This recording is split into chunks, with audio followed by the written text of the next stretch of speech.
Let's switch on over to Super Mario Bros. 2 event action, the any percent category.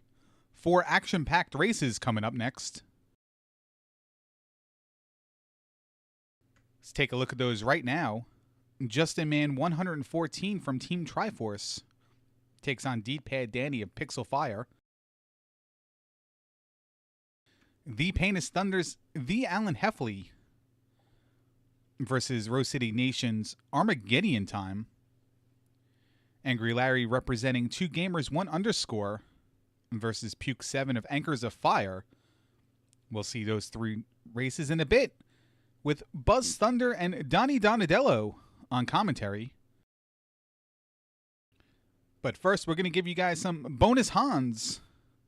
That's right, Hans Buttface, me, with the commentary on Jackamus Wedge from Special K versus CF207 from the Oconomowoc Octorox.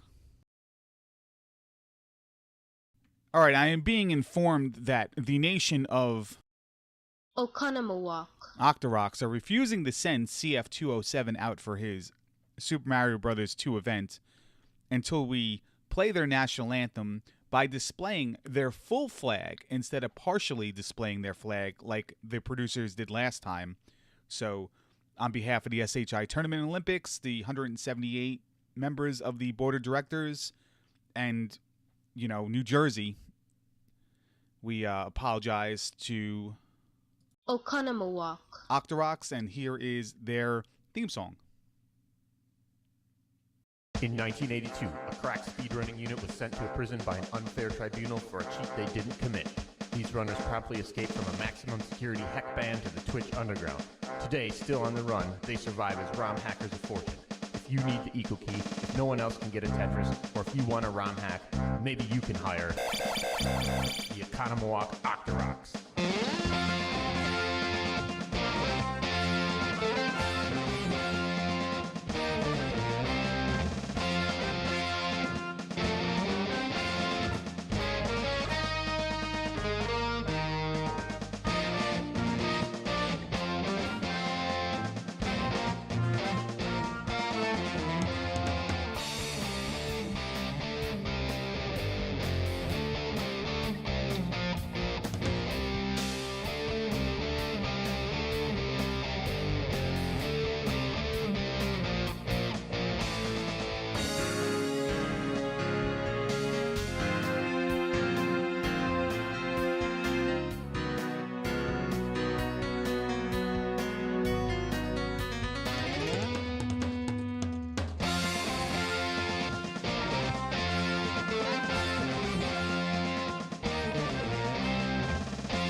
All right, we are about underway here. Our first match of the SHITournament Olympics Super Mario Bros. 2 event. You can see both players cheating already, starting on the character select screen. But here we go. Luigi for CF207, Toad for Jackamus Wedge. Now, Luigi kicking his stupid feet. He already takes a hit. He's going to go grab that potion, go grab that safety mushroom. This is the first time we're seeing the safety mushroom in this event, but then this is the first race, so Jackamus Wedge going through a door and going up a vine. These players are playing the ROM hack version of this game. I've never seen these boards before. Well, there we go. There's familiar sight. Gonna throw that bomb, gonna get through that door, and gonna go fight the Birdo. Meanwhile, CF207 is farming XP.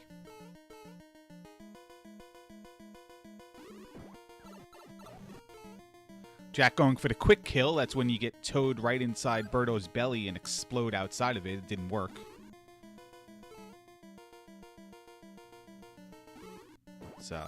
Looks like it's a battle between the tortoise and the hare here. CF207 actually being the tortoise, being he's Luigi. Luigi's an idiot, and he's green. But Jack is on the stage 1-2. He's going to grab the magic carpet. He's not going to go glitch and get the fast carpet. We may see that later in some of the other races. Meanwhile, CF207 is fighting the Birdo. Jack going for the super jump. Gets it. He's going to be moving on to the door to fight Birdo as CF207 rolls on to stage 1-2. Jack switching it up to Luigi for round number 2. It's Bizarro Land. Jack is from Canada. He's going to use the opposite character for all the screens. Meanwhile, CF207 seems convinced that Luigi is the best character to use on this stage as well. And he'll be taking the magic carpet right over. Grabs the potion. Goes and gets mushroom number 2. So it's a 2-0 mushroom lead on CF207. Jack is now using Toad. Grabs the guy, or the shy guy, and falls into the river. Now you can fall down the waterfall faster if you're holding a shy guy. It's added weight, gravity. You know, gravity is not affected by weight, by the way. You ever have a science teacher prove that with like this gun that shoots a ball outwards and drops a ball at the same time, and they both hit the ground at the exact same moment? But then it doesn't work correctly, and he's got to redo it. But in theory, they all will hit the ground at the same time. Gravity has no effect over weight. But in this game, it's Nintendo logic that if you are holding an item, you can fall down a hole faster. Jack gets through 1-3, gets the warp to 4-1. And he's flying now. CF207's dealing with this bomb block puzzle. Decides he hasn't gotten hit by that snippet yet, so he jumps over there and gets it. And he's going to go reset the puzzle, come back in. It's about as hard as a Legacy of the Wizard puzzle, like the block puzzle with the glove. They give you a door so you can reset it, just like Legacy of the Wizard gives you all those ladders that you can go and reset. CF207 has appeared to figure it out right now. He's going to go place the bomb there. Jackamus Wedge is done with stage 4-1. He's going to be moving on to 4-2. Tremendous lead right now. CF207 grabs a potion, and it's another mushroom. Mushroom number 3. So, if mushrooms are going to be required to beat this game, CF207 definitely has a leg up. He's definitely a fun guy. He's going to be battling the boss of 1-2, while Jackamus Wedge is taken to death with the princess on 4-2 here. Last life here for Jack. So you are given 2 continues in the game. 2 and only 2. There's no holding A for additional continues. If you do use a continue, you start back on the -1 world, a -1 stage of whatever world you're on. So Jack will go all the way back to 4-1. He wants to make sure he at least gets through this stage, or at least to the warp zone of this stage. Gets to 6-1 before game's over. But that's not true. Jack is taking the first game over of the game. Meanwhile, CF207 is basically the equivalent of a Swedish person playing Zelda 2. He has to let everyone know where exactly all the mushrooms are in this game. Grabs another one. He's doing all mushrooms, all potions %, it seems. This is how it's taught in Oconomowoc.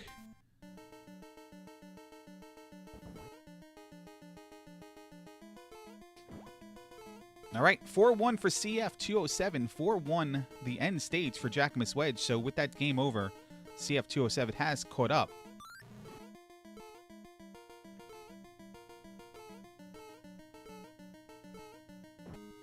And it's a mushroom grab for CF207. It's exciting. I mean, all we need to see is some slot machine action here. And this they'll be playing the game like it's meant to be played. In a warping sense, not warpless. Jacquemus Wedge is representing Special K. Jacquemus Wedge was the runner-up. He won the silver medal in the Zelda 2 randomizer event. CF207 is representing the Oconomowoc Octoroks. And he got Oconomowoc's only win thus far. He won via forfeit in the Super Mario Bros. 1 event. So he'll be moving on to the semifinals and thus a medal round, win or lose. Gold medal or bronze medal race. As Jack descends the pot and gets on over to World 6-1 here. CF207's taking care of World 4-2. Toad for Jacquemus in 6-1. And CF207 has not strayed from his Luigi strats at all.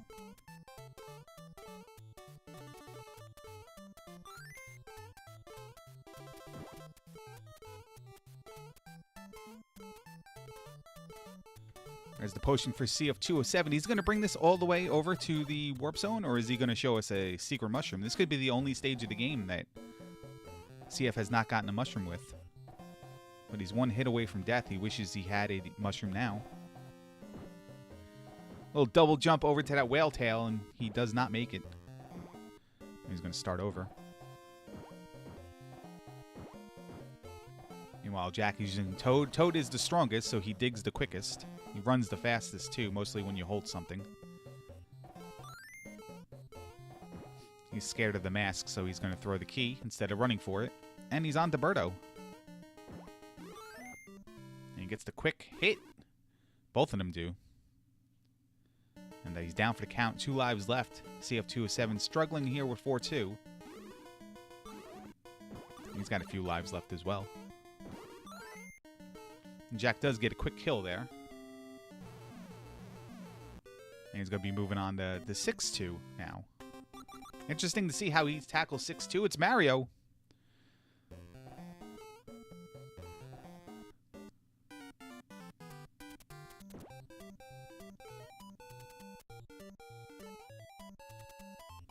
Looks like he's going to take the pumpkin all the way over. Big long jump. He didn't want to jump on the albatross too quickly. He wanted to give himself a little bit of a challenge. Show off Mario's average abilities.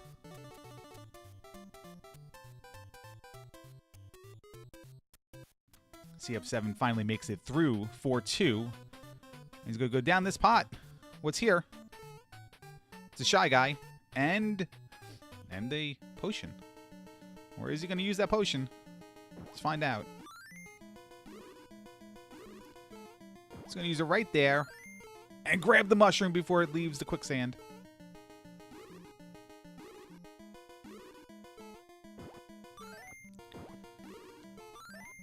And Jack defeats Birdo, ending 6-2. CF207 double jumps over that bullet. Takes the hit, but then gets the additional jump for the additional height. It meant nothing there, but it was pretty cool to see. There's a pumpkin. Pumpkin's making like a colon circle face. And he's carried right there. He set that up. That's a count. That's a 5 count right there. Every 5th enemy you kill will spawn a heart. And he's going to do a glitch right there. If you stand on that pot and get hit by a bullet as you pick up the cobra, you lose a heart. So, very nicely executed there by CF.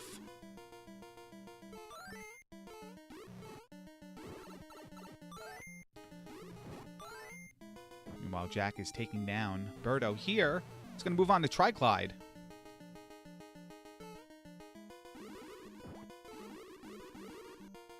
One hit away from death. Looks like he's going to build himself the protective wall. Goes for the jump, but Toad's legs are too short and stubby. He's going to rearrange some blocks here.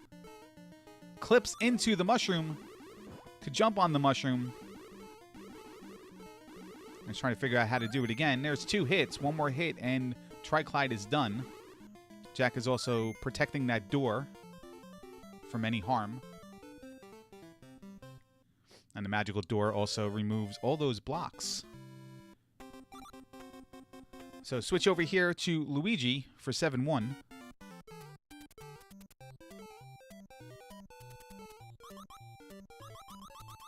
Meanwhile, CF207 moves that key to that door like I moved a Sony Trinitron 27-inch TV up a flight of stairs.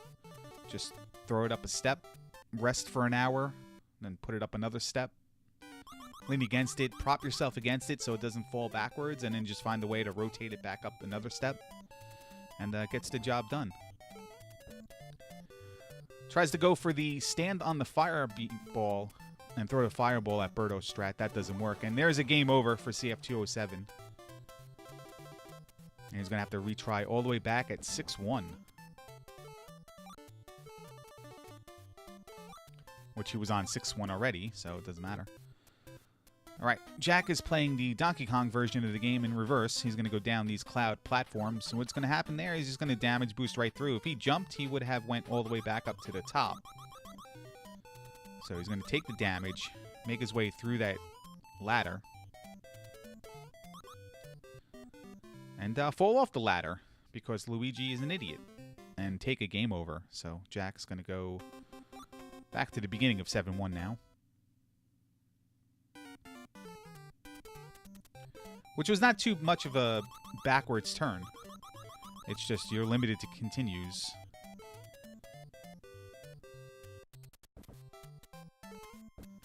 Alright, CF207 takes a Koopa shell. I didn't even know those were in the game.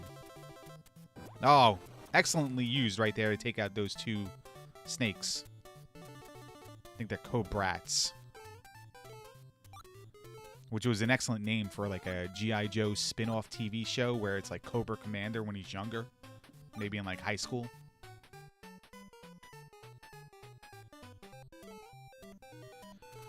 Jack does some crazy despawning there. That guy's not in his way. He has full health going on to this part of the stage. CO207 is making lewd dig patterns there. That's not appropriate for the stream.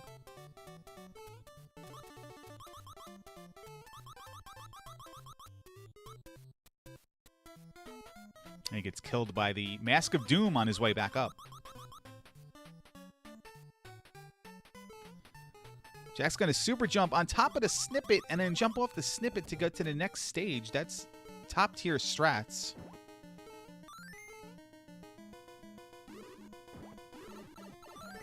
See how he does against Birdo here. Tries to get on to the crystal or the garage door opener, whatever it's called, and skip the whole fight itself, but he was not able to grab it in time. So he has to defeat Birdo the natural way and then grab it. Still have not had a coin yet from either of the runners. CF207's being very careful. Takes the damage as he leaves.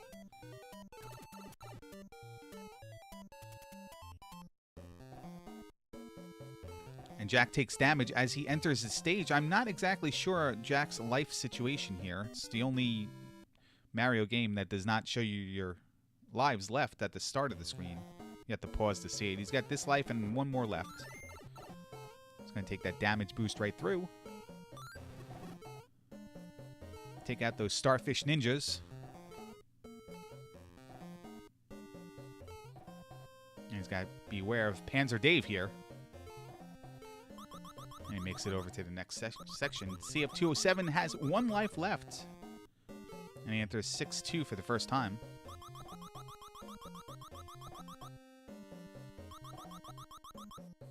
Still going Luigi. He hates that albatross. He's just going to take it out.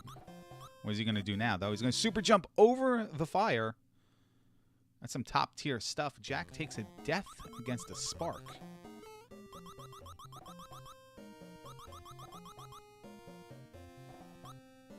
Gotta time this right. This is like Super Meat Boy before Super Meat Boy was even a thing.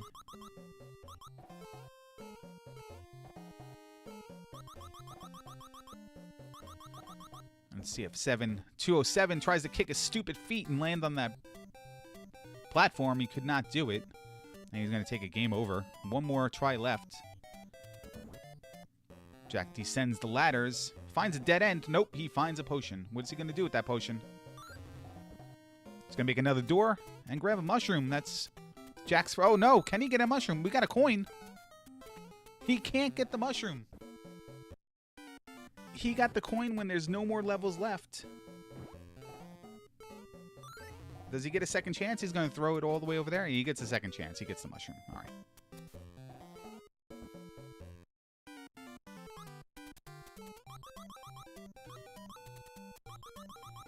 And there's CF's quicksand mushroom. Not to be outdone.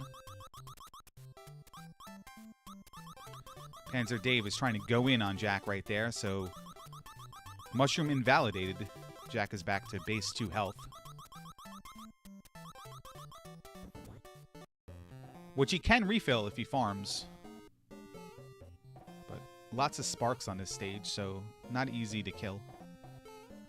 Nice timing there with the jump.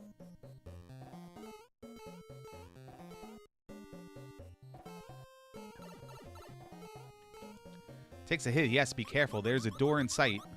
Where's this door lead? We got a power block. What are we going to do with that? We're just going to jump on it a few times, jump off of it, and then jump on top of the spark. And that's a game over for Jackamus Wedge. And he has no more continues left. He's got to start all the way over again. Back to stage 1-1. Commanding lead for CF207 right now.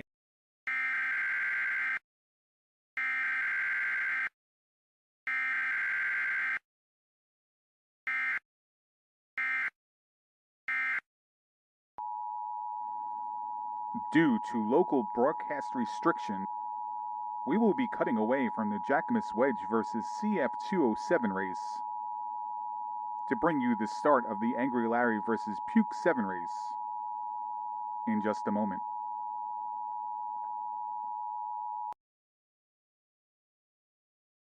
Hello, ladies and gentlemen, and welcome to the inaugural SHI Tournament Olympics. I am joined with Niram today. How you doing? Oh wait, no, that's not your name. Who are you? Unfortunately, Niram was unable to make it, so I, Donnie Donadello, am filling in for him as we are already underway here. Looks like Angry Larry has decided to choose the Luigi character, while Puke 7 has chosen some sort of princess.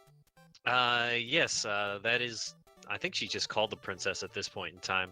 She didn't have a name until later on, but I think that's a favorite of Puke 7 because, as far as I remember, the first time I ever showed up at his stream, he was doing Mario 2 Princess %. So this is his bread and butter. So what is the difference between these characters? I don't understand why one would choose a man, the other would choose a woman. Well, the lady can fly. Clearly. Well, you know, Luigi can float. He kicks his legs and he kind of bicycle kicks. I don't know. I don't like. I'm not sure why anybody would choose him, but apparently Angry Larry did for this one. Well, he's Angry Larry, so maybe he's angry he has to kick his legs so much to float around. Yeah, that's most likely. Speaking of kicking your legs around, they both finish the first level pretty quickly. Take out the Birdo or Ostro, whatever he's called, and we're on to the second level. Now we're gonna maybe see a glitch here. Oh yeah. I don't know how to explain it. Do you know that glitch? I know very little about it. Apparently, when you acquire a second carpet after throwing the first one away, you maintain the speed of Mr. Mushroom, who runs faster when he's holding an item. And he apparently can magic carpet ride faster than anything imaginable. Yeah, it's a neat little trick, and that works. You can see the speed of Toad picking up eggs, just able to be a little bit faster, so Larry with a bit of a lead here. By the way, Larry is part of the country of 2 gamers, 1 Melvin. I'm pretty sure he's the Melvin. Melvin, what do you think about that? We tried to get sources to confirm who the Melvin was on the team, but unfortunately we have not come to a consensus at this time. I mean, it's gotta be Larry out of the other 2 guys. Oh wow, and Puke 7 misses the throw for the potion, gets it to glitch off on the side, and has to reset the whole screen there. Unfortunate turn of events there for Puke 7, representing the Ankles of Fire. He will be a little bit behind because of that mishap. Yeah, I'm not terribly far behind. We're really early on, and there's a lot of different things that can happen in this game. I don't know a ton about it, really. All I know is that there was this thing called Rivalry Night, and I hosed Dig Shake playing this Warpless. I don't know, maybe some of our viewers might remember that, but that's my claim to fame as far as Super Mario Bros. 2 is concerned. Ah yes, who could forget Sir Buzz of Thunder's epic victory? I mean, I sure can't. Looks like Angry Larry able to complete the stage without too much trouble and gets a 5 up on the slot machine. The Oh, gamble wow. pays off.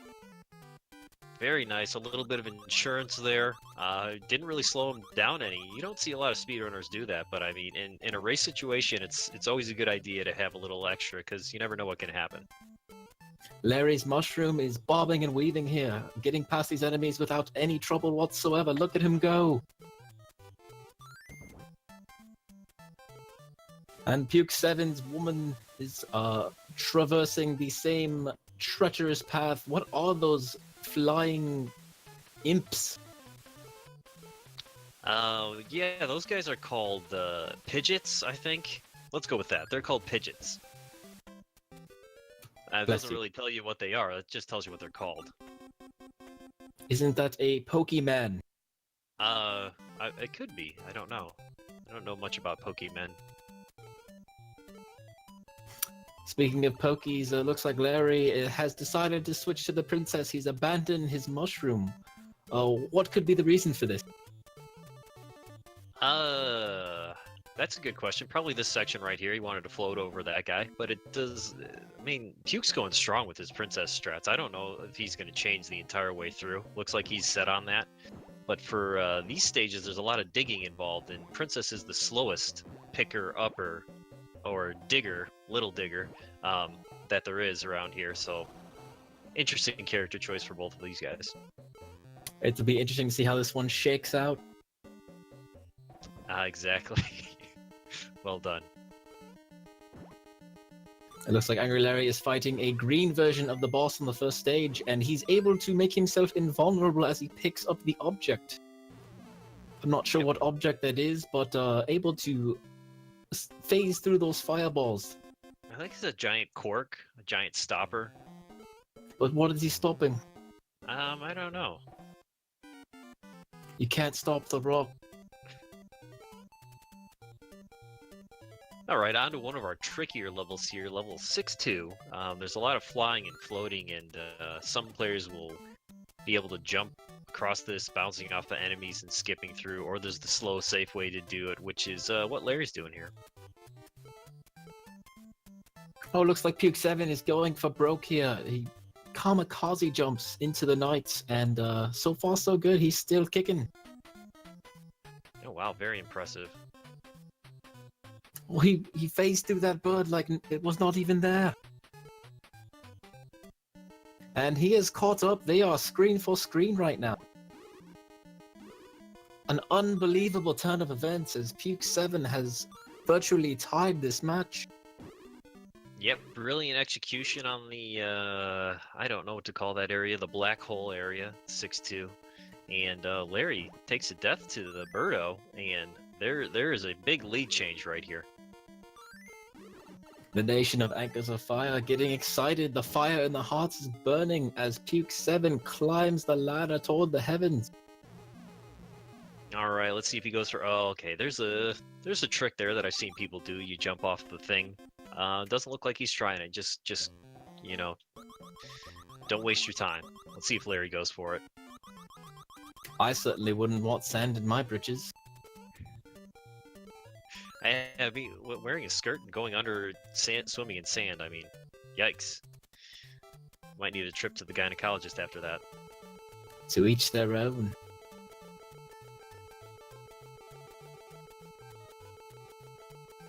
Larry misses the potion jump, and Just going through the sand pit.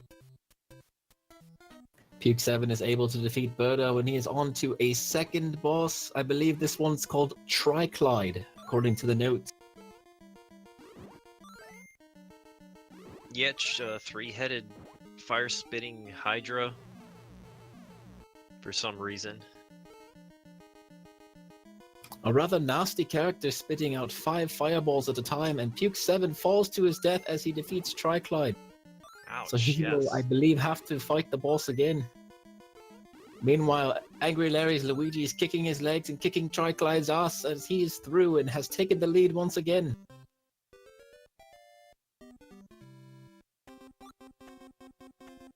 Yeah, Puke working again after simultaneous kills there. Ouch. Oh, and Puke 7 unfortunately taking another death here. He is down to his final life. Yes, this could be detrimental for Puke 7, as he did not take the time to gamble as Larry did. But you gotta have that safety, and he doesn't have it, so we'll see if he slows down a bit. Meanwhile, Larry is off to space, and I think it's going to be a long, long time until Puke 7 catches up to him.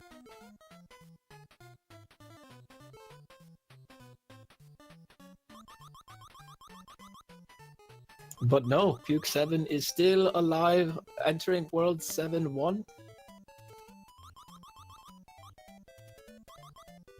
Taking Princess, and what is he doing? Looks like he's game over. Oh, I see. You can continue at the beginning of the stage to get your lives back, so that's an intentional game over for Puke there. Ah, yes, I see. 2 continues for Puke 7. The smart strategic play, but he has a lot of time to make up to Angry Larry here, who is defeating this Birdo in no time flat. Wait, the Birdo respawned. Is that legal? I'll have to check with the producers on that one. Yeah, I'm not sure if that's legal. I'm not sure if the game over is legal. Well, this is any %, so I don't see why it wouldn't be, actually.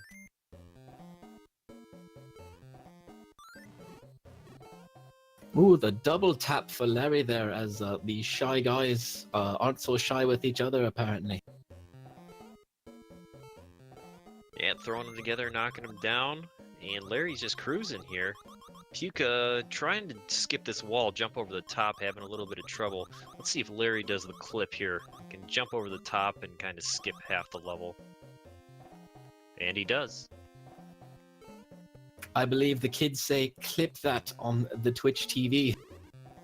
Yes. You can clip the clip of him clipping. How cliptastic. Angry Larry has acquired a key and is entering a door. He has an angry face following him around. Angry face, meet Angry Larry. How are you doing today? Fine, how are you? Great. Looks like he's setting up something here for the bird.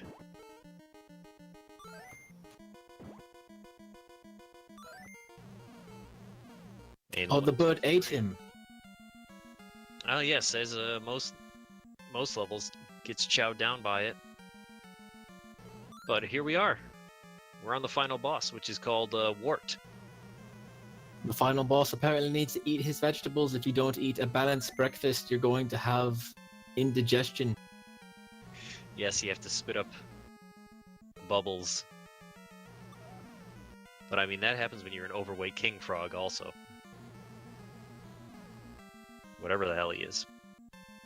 Well, I mean, if you don't eat a balanced breakfast, you're going to croak.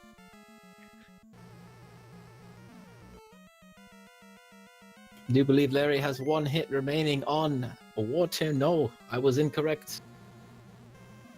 Yeah, I believe it's 6 hits.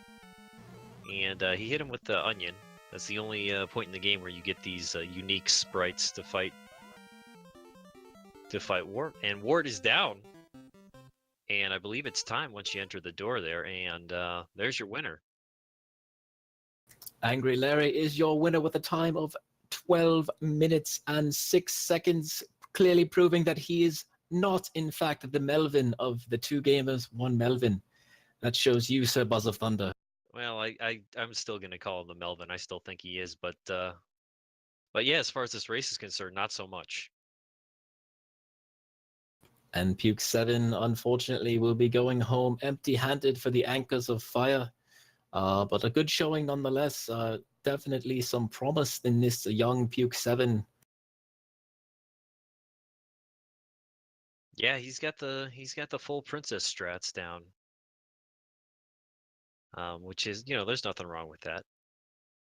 I'm not one to judge. And he will be entering the final boss here as well. Just about over a minute behind, assuming everything goes well here.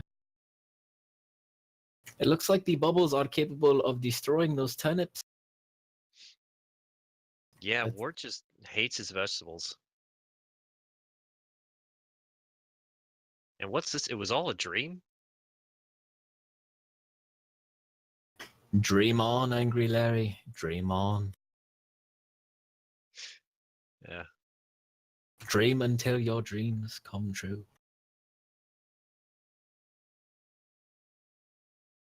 That is one happy tomato there, Sir Buzz of Thunder. I was gonna call it a pumpkin, but yeah. All the vegetables seem to be alive. They all have faces. Maybe that's why Walt there does not want to eat them. Maybe they talk to him. Maybe they're his friends and you're force-feeding them to him. Oh, what a travesty. All sorts of possible fan fiction that can happen here. And there's the final hit. Puke 7 has defeated Wart and will finish the race. His final time, 14 minutes and 25 seconds. So congratulations to Angry Larry winning this matchup, and he will progress to the semi-finals. Yep, the nation of two gamers, one Melvin, will move on. Unfortunately, Puke 7 and Anchors of Fire, disappointed, has to go home. Well, ladies and gentlemen, thank you for watching this edition of the SHITournament Olympics Super Mario Bros. 2. We're going to send it back to Hans Buttface in the booth. He has not seen his opponent finished yet. You can screen snipe. You can see where your opponent is at. Jack does see that possibly that CF207 is at 6-1. And elects to press on. CF207, though, takes his death. 1 life left.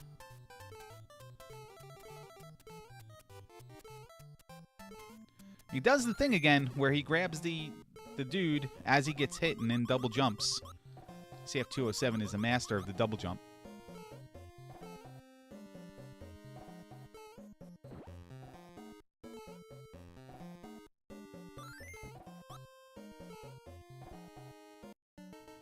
Looks like CF207 has a message to spell out in the dirt. It's a very political nation he represents. Lots of rules and regulations and stuff they expect other countries to follow. And we're happy to, this is not about politics, this event.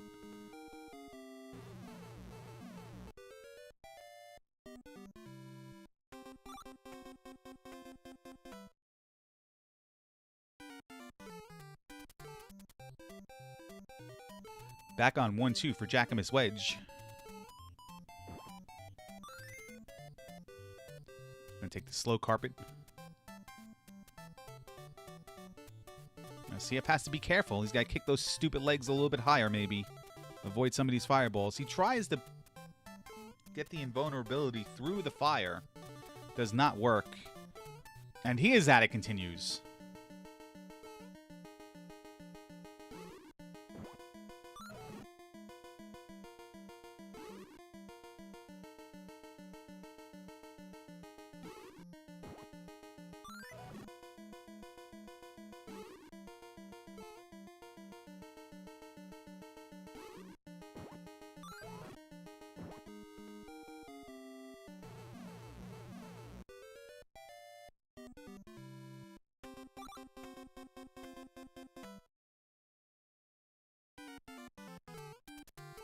Lead shifting back here to Jackamus Wedge. CF207 just took a game over with no continues left. Now Jack is rebuilding on his game over. And heading on over through the warp zone I'm going to go on to World 4-1, while CF207 restarts at World 1-1 here.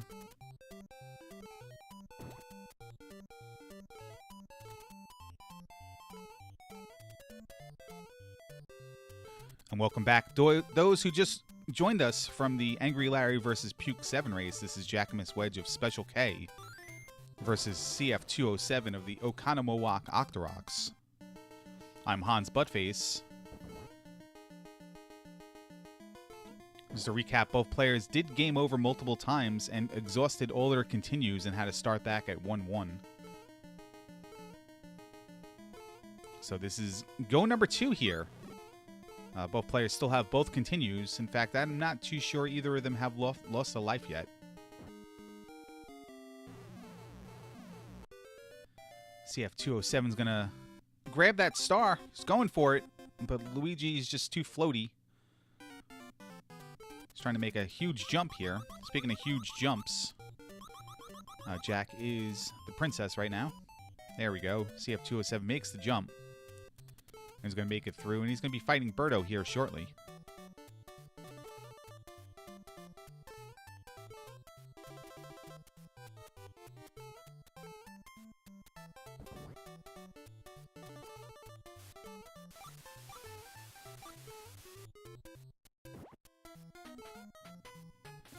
Jack grabbing the potion. He's going to go set up the warp over to stage 6. He's going to be careful there at the whale tail. Grab the star. Careful not to clip that potion into the vase. And there he is, World 6. Meanwhile, CF207 just missed with a shot there. And had to wait for an extra egg to beat Birdo. But nonetheless, we have a coin. It's no go right there. You never win with the first one. You always got to enter at least 2 quarters into the machine to pay out. Anyone in chat ever have like a friend who always had that money-making scheme in Atlantic City, Vegas, or wherever the kids have casinos nowadays? It's like guaranteed to win. Find yourself a red, white, and blue slot machine. Put in 1 quarter, spin. Put in 2 quarters, spin. Then keep playing 3 quarters. You're guaranteed to win. It's like you always had people like that. Normally older people. Not like your degenerate friends, like an older person you worked with. Oh, you going to Atlantic City? Oh, do this. Find the red, white, and blue lucky sevens machine. I'm sorry, I was fascinated by what Jack was doing there. He's killing pokies, he was throwing potions. Looked like I was about to learn something. But speaking of learning, looks like CF207 has maybe completed this mental picture of the block puzzle. Remember, he had to reset this room the first go-around.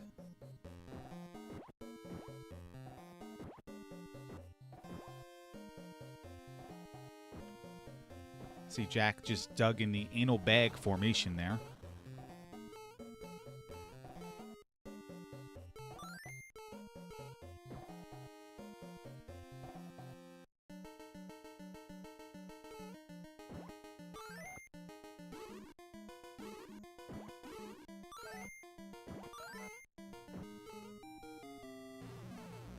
So Jack takes down that Birdo quickly, yet again. CF207's on the Birdo from stage 1-2.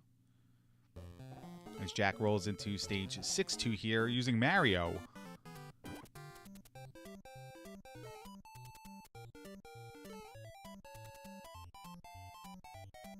Nice boost jump off that stupid door for CF207.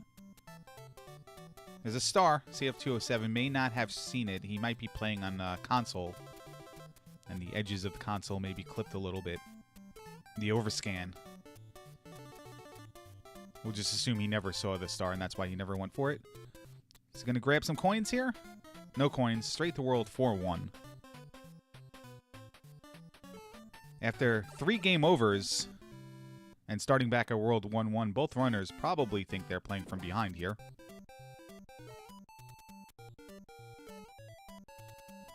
See, Jack falls right off the beak of the albatross. He's got to start the stage all over again. Carefully takes out Panzer Dave.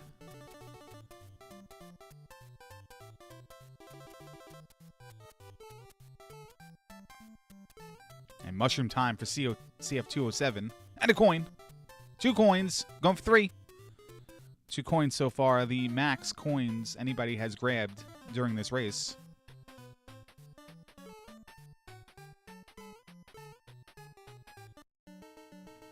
Double jump there for CF207. Definitely showing off at this point. You need to remind him he's on stage 4-1 in 26 minutes. Probably should stay in his lane.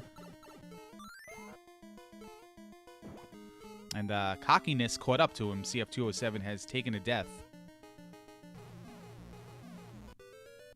He's going to restart here.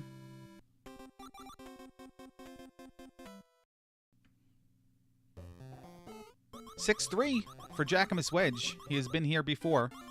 Definitely doing better on lives this time around. And continues. And CF207 just wants to run into everything onto the screen. There's not enough mushrooms in the game for that.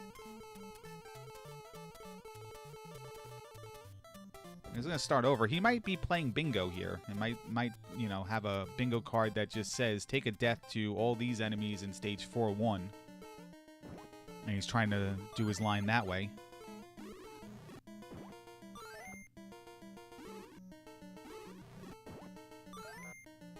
All right, Jackamus Wedge is on to Triclyde.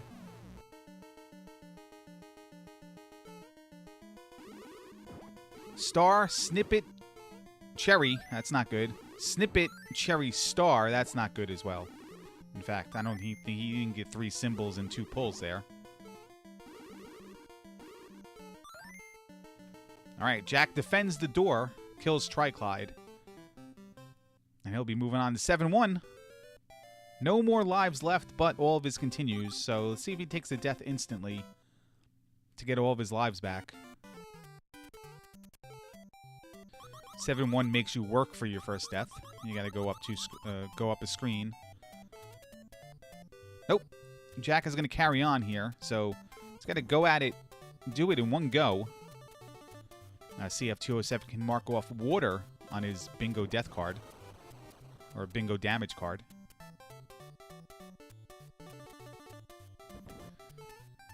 Excellent use of the plume there. I don't even know what is that called. What's the whale spout called? Using it to get the cherries. Acceptable use to get cherries. Jack makes it through the reverse Donkey Kong.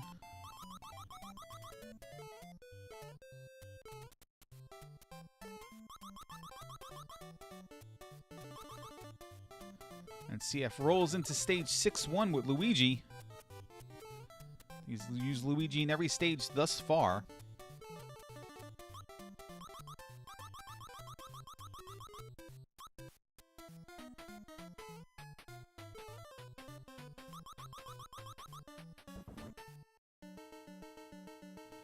And on to Birdo for Jack.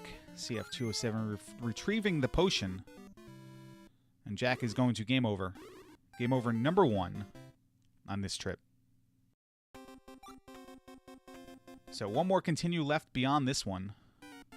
Pokey damage is in the lower left-hand corner. Problem is that's on a row with Mauser, and we're not going to see Mauser in this route, and Wart. So he's got to get to the end of the game and take a hit to Wart to fill that line.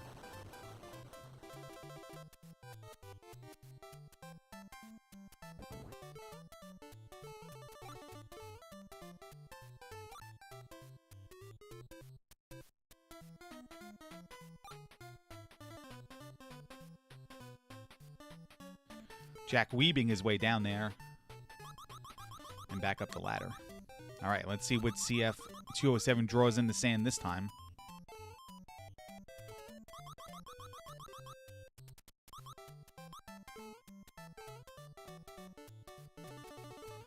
The guy has no shame whatsoever.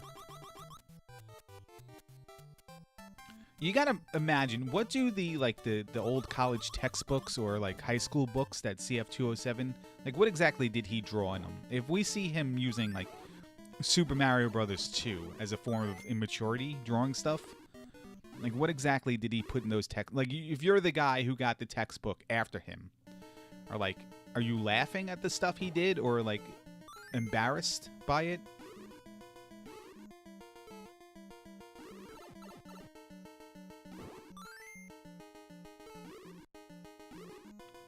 Jack, trying to be careful here.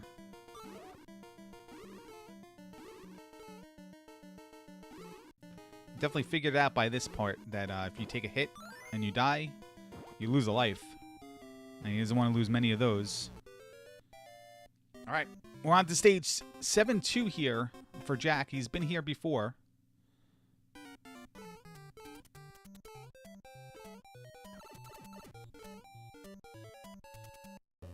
He's going to go with the red guy.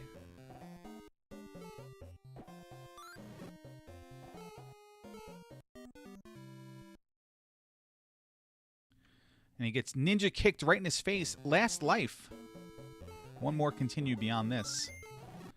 CF207 is catching up again. Takes a fireball right to his stupid enlarged nose.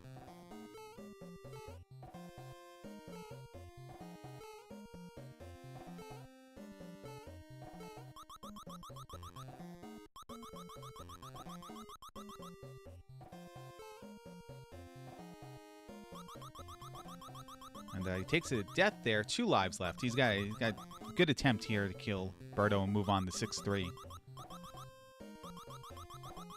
Tries to bounce on his head. That doesn't work for this boss. In fact, I don't think that works in this game at all.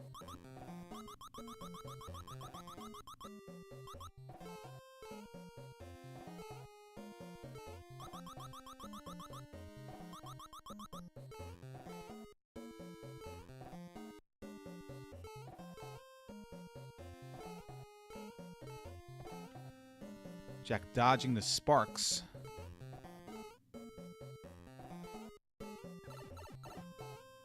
Does take a hit there like he did last time, and he's going to make it through to this door. CF207 has defeated Birdo. Pow block. It's a PB for Jack as far as racing goes. He's never been this far before. Does the duck after the spark. It's possible you can run under those from what I just saw. Birdo. Birdo has the key. Jack's trying to time the jumps. On a conveyor belt, nonetheless.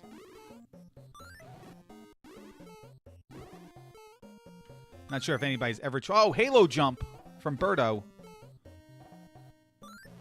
There you go. 3 hits. Birdo goes down. We got to grab the key. It's going to the back of the line. And with that key, we're going to enter this door. Jack throws the key the wrong way. There we go. Kill one of the sparks. There's a heart. Get the heart, Jack. Oh, no. Oh, no. Oh, that's not going to matter, though, is it?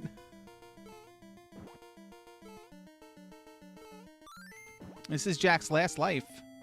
This is the door that leads to Wart. There's 1 hit, three hits, and the door opens. 2 hits, and a jump on top of the door, and that's a game over from Jack. And a game over from CF207. No, he has 1 more life left. I'm sorry. Made that more dramatic than what it was. Jack is going back to World 7-1.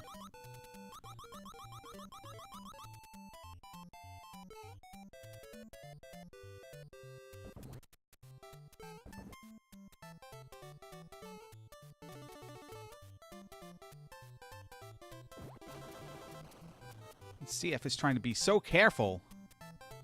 Tries to launch that egg across the screen and see if it would carry in the other direction. Screen wrap.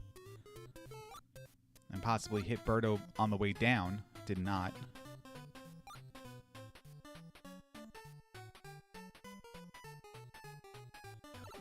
Oh, that shy guy's in the way again. Right. Luigi's kind of stuck here. There's nowhere to jump. He's got to super jump through the platform. All right, he's back up on top. Let's see. Gotta be careful of that wall because the eggs could bounce off the wall. So whiff from CF207. He spiked it into the ground and jumps on top of the fireball. As a game over for CF207. And he'll be restarting once again.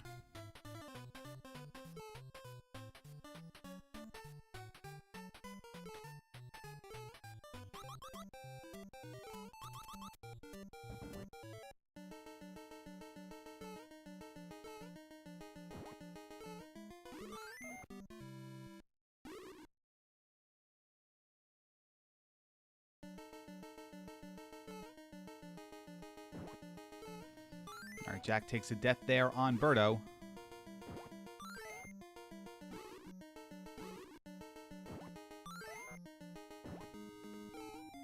Gets Birdo the second time, and he's on the stage 7-2. Let's see if Jack can learn from some mistakes he's made. Both trips through 7-2. He's going to start 1 life down. And 1 health down already, and takes the death on the first stage before getting through the first door. These snippets, sometimes, man, they can be trolly. CF misses his double jump Cobrat boost there. But it's, you know, I'm beginning to think CF207 is just taking game overs just to go back into the sand.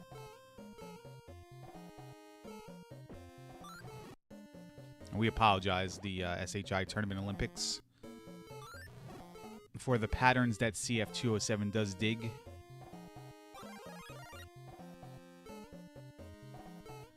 Nice health up there for Jack. There's the double jump for CF207. And here's the sand for CF207. So both staples. Clear to see why CF207 likes to spend all of his time in World 6-1. Alright.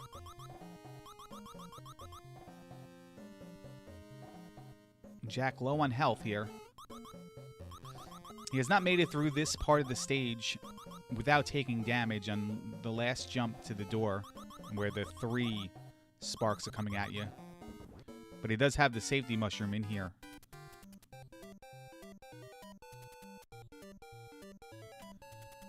Metroid falls his way all the way down to this door.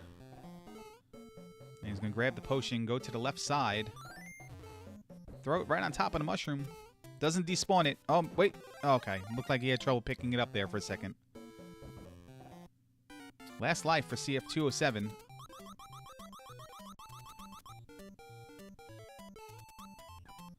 And down goes Birdo. We're going to be moving on to 6-2 here. No lives left. He's got to be clean the whole way through.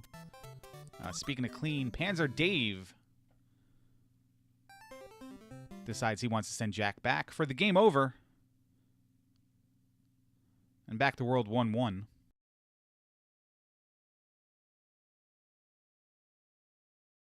We now join our regularly scheduled program, already in progress.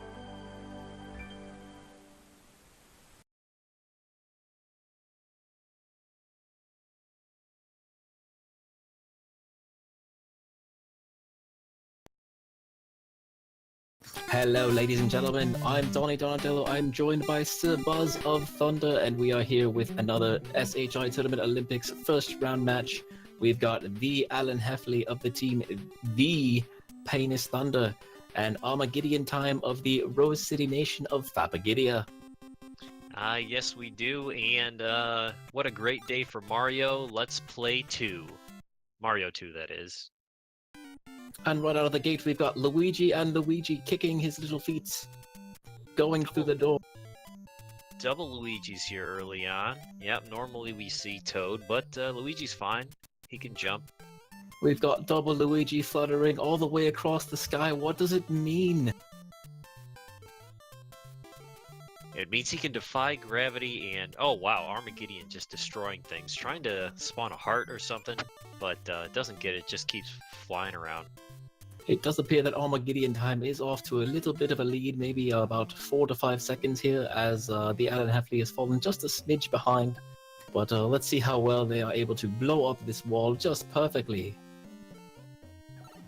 And the Alan Heffley actually electing to take a damage boost to ensure that the bomb destroys the wall. A interesting strategy there. I hope it pays off for him. Yeah, I guess a little bit safer than trying to time the throw, because the bomb will drop a little quickly. Anybody who's played this game, I'm sure, has exhausted all the bombs trying to blow up the wall before. I know I have. It can certainly be a pain in the thunder. There you go. Nice. And So- Armageddon time first to advance. Let's see if he can pull off the little glitch here.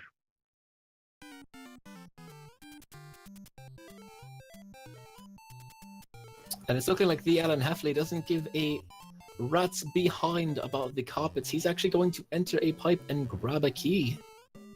Oh wow, Alan going with old school stress, not skipping this area, even though he's entirely capable. I'm not sure why he grabbed the key. Maybe he knows something that I don't.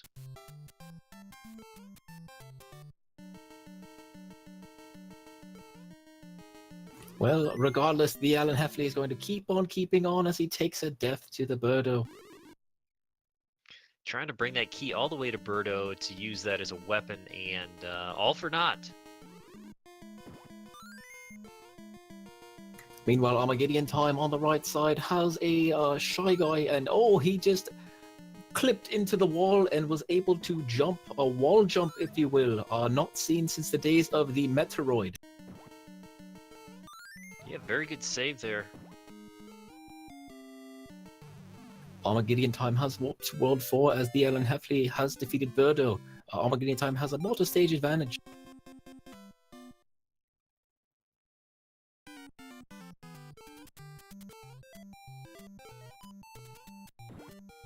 So, Sir Buzz of Thunder, if you were to be saved by one of these unlikely 4 heroes, which would you like to see coming to your aid?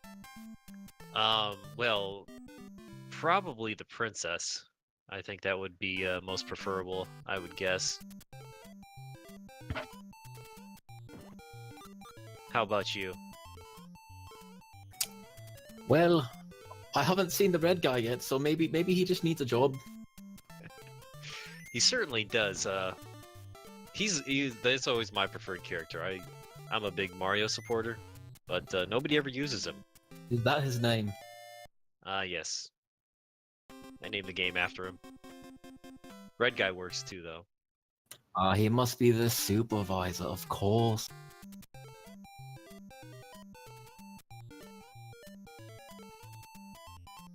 Armageddon time on the level 4-2 and using the princess. So, Sir Buzz of Thunder, what is up this woman's britches that allows her to float like that? Does she have some sort of helicopter underneath her ninnies? That's a very good question. I'm not entirely sure what. I mean, it should be. I hope it's not some type of propulsion device. I mean, that's the most likely answer. You know, natural propulsion. I believe that's a bit of a stretch, Sir Buzz of Thunder.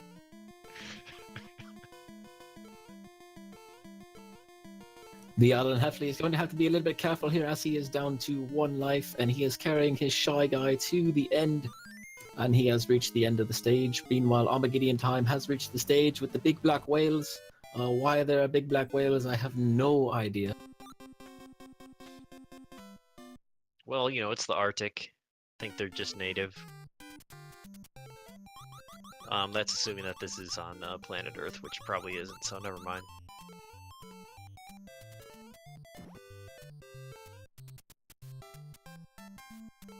Armageddon Time has reached the desert stage. I don't know why we go from the Arctic to the desert. It's not like they're right next to each other. I don't understand. It does Well- get pretty cold in the desert at night, though. Yeah, it is a warp going on over that way. Kid seems like he has a pretty commanding lead here, as long as he doesn't fall into disaster. But it is the Alan Heffley, so you know what do we expect? You know. I do believe I heard through the grapevine that he has attended the University of Kentucky. I've heard that as well. Well, the University of Kentucky alumni is on his final life. He has to be very careful here as he tries to warp to World 6, and he accidentally throws the potion That's going to be devastating for his chances here. Yeah, that's some sort of control glitch in the game, I believe. If you try to do a super jump while holding that potion, it forces you to throw it. Certainly an unfortunate turn of events for the Alan Heffley. Yep, a commanding lead for Armageddon Time and the Rose City Nation of Fapagidia. Which I think is just a great name for a country. A very storied nation, the Rose City Nation of Fapagidia, lineage traced back to the... Oh, my producers are telling me that this is all bullshit. You had me going. Well, when they hired me, I expected a little bit of leeway, but it sounds like they've got a rope around my neck. Meanwhile, I will try to stick to the facts as Armageddon Time is riding his bird. Not going to be flipping the bird today as he is through and is on to this birdo fight. Dropping down the giant cork from above, and we'll see what goes on. Alan is trying to stay in this one, making his way back to World War II. Is there any particular reason that the birdos are different colors? I think it's like a,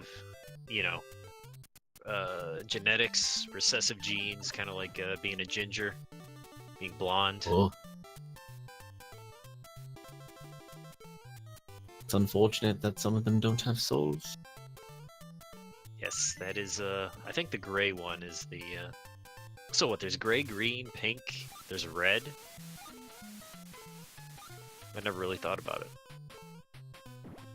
Armageddon Time is traversing beneath this wall through the quicksand. Luigi is fluttering his little green legs and he is through, not drowning in the quicksand at all. Who knew that if you moved more in quicksand you can actually escape quicker? I'll have to try that next time I fall. Yeah, fortunately I've never encountered quicksand in real life. How about you? Not since the accident. Ah, yes. I'm sorry I brought that up. It's okay.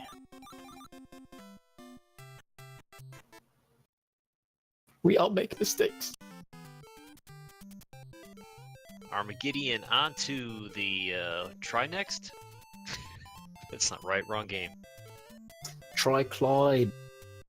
Try Clyde. I believe Trihex is a Twitch.tv streamer. And Trinex is from a game we won't mention. Yes. Terrible game.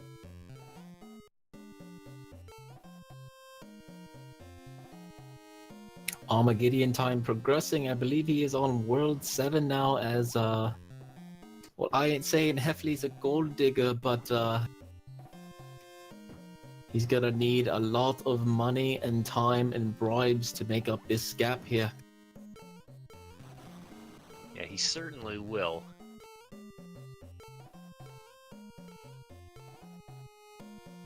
Gideon Time going for the jump to skip that, and he messes it up. Let's go the backup super jump, apparently.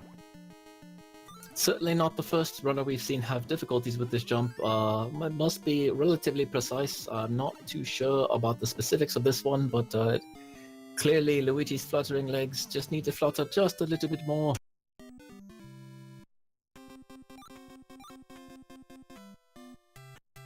Yeah, there he goes. Few tries gets it done. So you have to be on the far right side of that bullet spitting guy. Meanwhile, the Alan Heffley has found the birds. If only someone would teach him about the bees.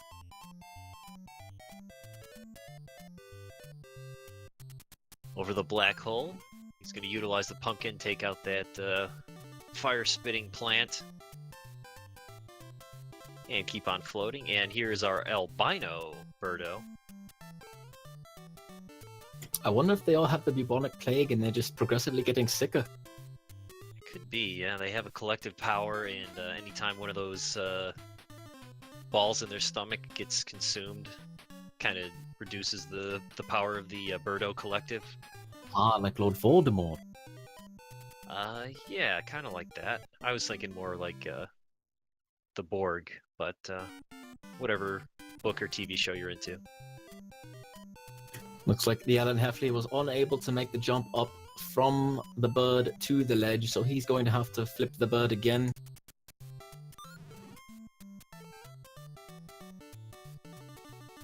Meanwhile, Armageddon Time progressing through the stage. Let's see if he clips to the ceiling here. No, he does not. He's going to... Oh, he will try it now. It looks like he just went up just a smidge too far. I think it actually takes over your control when you're crossing through screens. And it does. Kid having some trouble here. Armageddon, the Ontario Kid, as he's called. He is from Canada.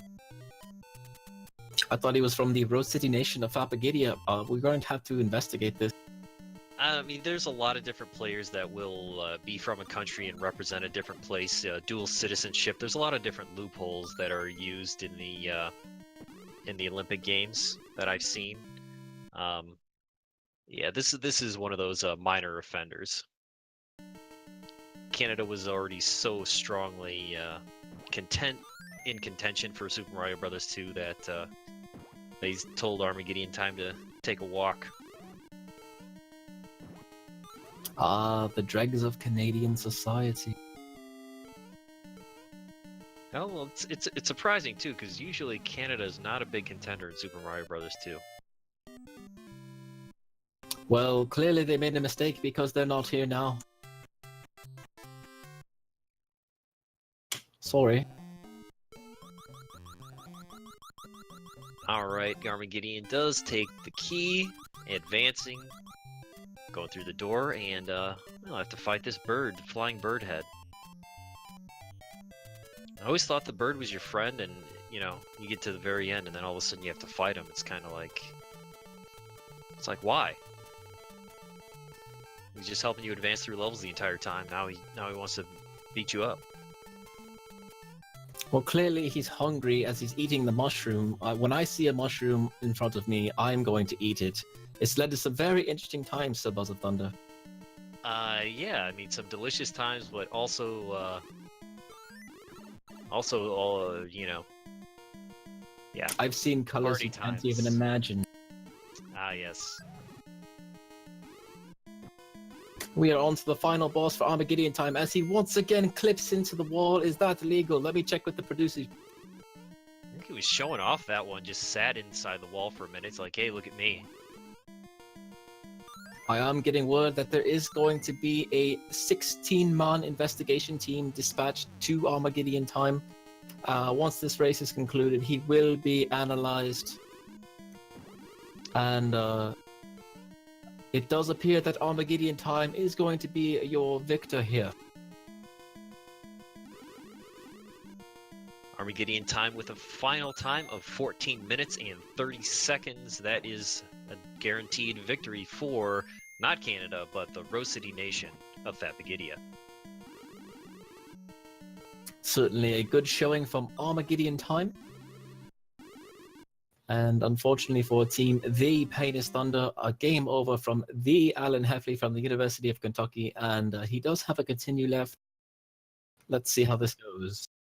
And he does elect to forfeit. Will be going home to his nation with relatively little to show for it. And Armageddon Time will progress to the semifinals. Yeah, unfortunately, the Pain is Thunder is, yep, not doing terribly well here, with Alan losing. He will have to go home. Well, once again, ladies and gentlemen, thank you for another wonderful SHI Tournament Olympics first round of Super Mario Bros. 2 Armageddon Time of the Rose City Nation of Fapagidia takes the win here. And we're going to send it back up to Hans Buttface. Thank you, Hans.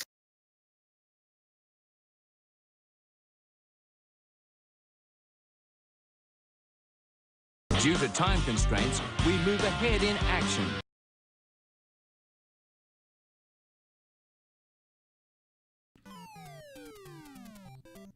And Jack has descended here, starting once again on World 1-1. CF207 is just perpetually locked in World 6 here. Has been the story of the race so far. Jack and Miss Wedge from Special K. 2 continuous game overs in 7-2, the last stage of the game. CF207 just deciding he never wants to leave World 6.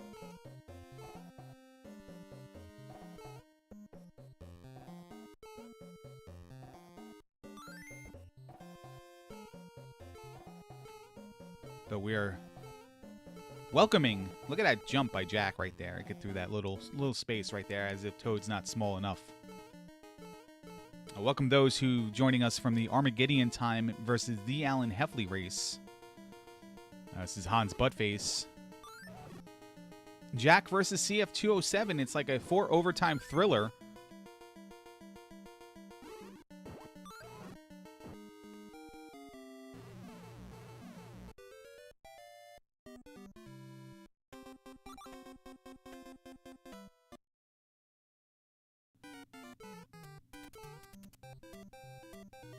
CF207 has been to this Birdo fight before and gets the egg off the wall to the face treatment.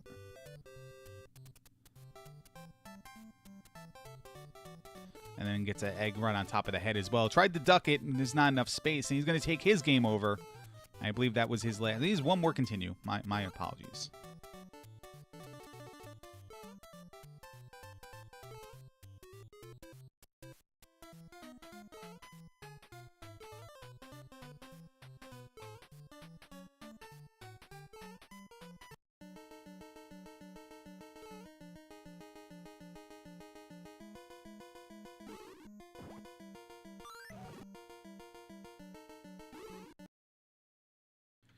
I am being told that CF207 refuses to start back up again until we recognize the nation of the Oconomowoc Octoroks and play his national anthem. So, in fairness to all those participating and to get this underway once again and concluded, we are going to go ahead and switch on over and play the national anthem for the nation of the Oconomowoc Octoroks. Please stand, remove your hats.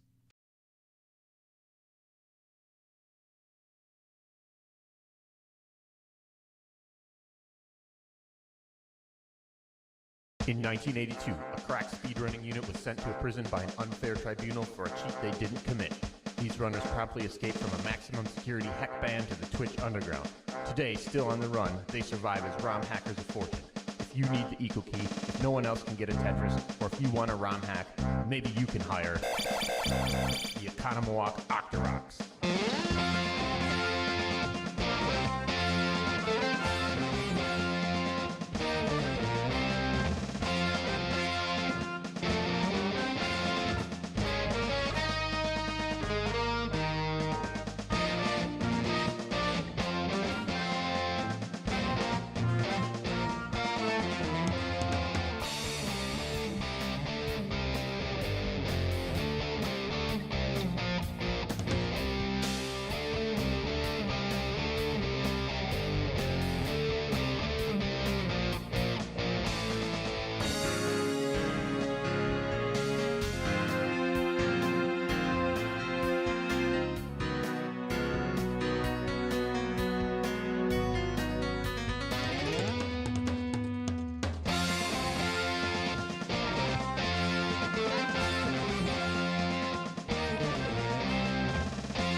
All right, and we are back. CF207 and the nation of the Oconomowoc Octoroks. Theme song has been played. He can resume at any time. We have some officials down there counseling CF207. Jack makes his way to stage 1-3.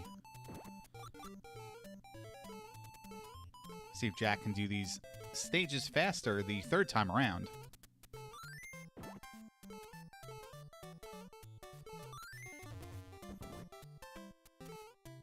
No coins for Jack. He's going to go right on the World 4.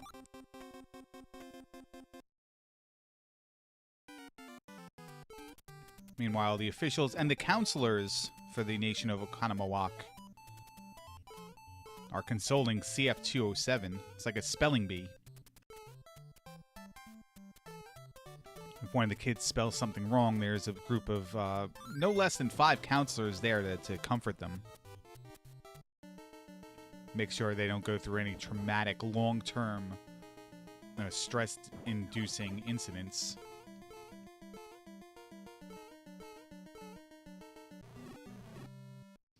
And Jackamus Wedge gets unimmed right there. It's not a place where you want to take a death, especially when you're running out of lives later in the game. He does have all of his continues, though. So he just has to get there, save those continues, and then press on. Being told that CF207 is taking a momentary break here to compose some poetry. It helps him collect his thoughts, calm him down.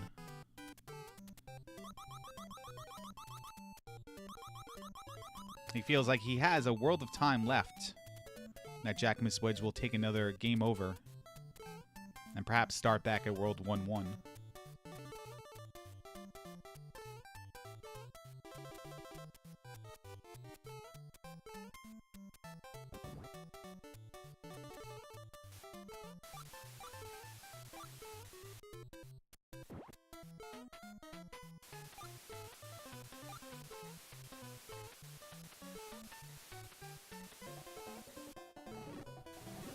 Start time for Jackamus Wedge. He's going to use that star effectively there. Grab the potion all the way over to that vase and get the world 6-1.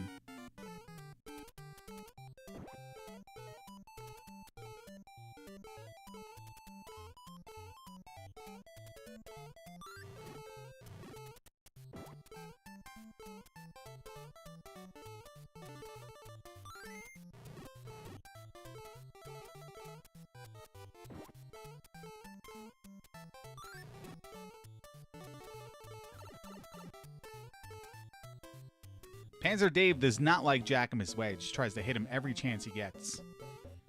There's more damage. And he's going right side. Oh, he switches over to left side. He's really just teasing chat right now. Everyone trying to guess exactly what he's going to do. He just mixes it up. He's having some fun at your expense.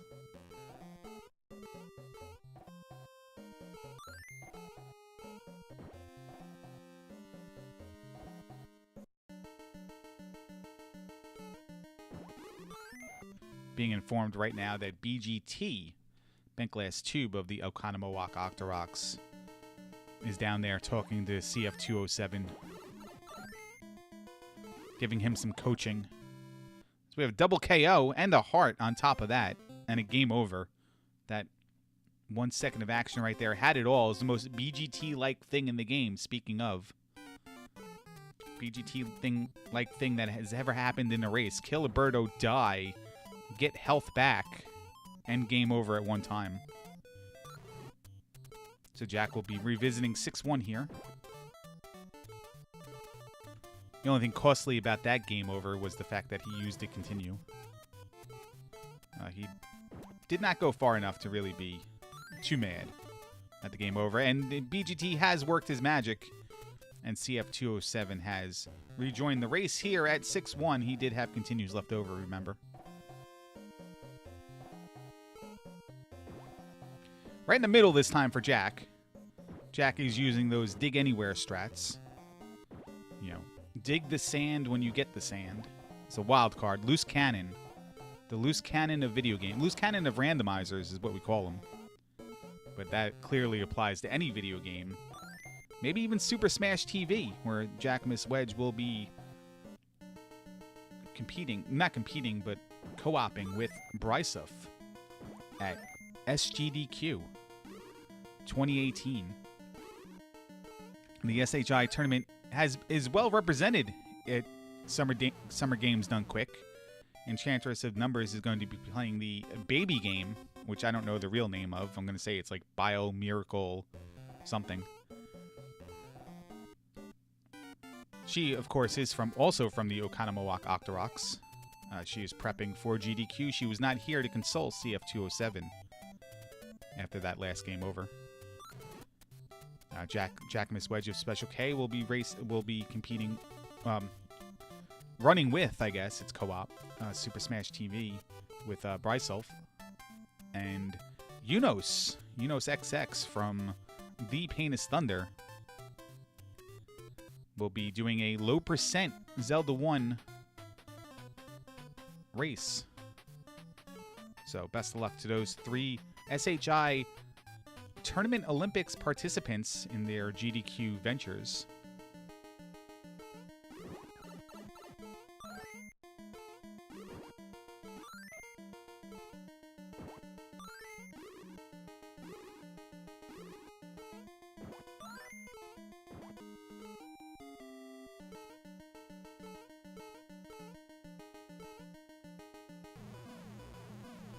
Jack's going to move on here to 6-3. CF207 uses the Koopa Shell once again.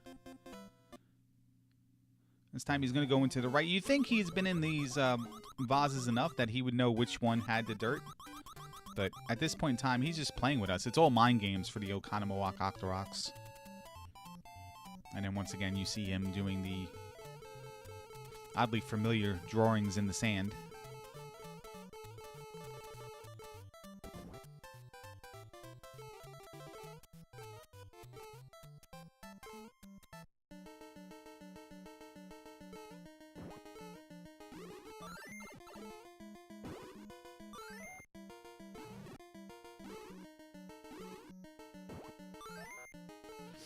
Birdo Dan for Jackamus Wedge. We're going to go on to Triclide here.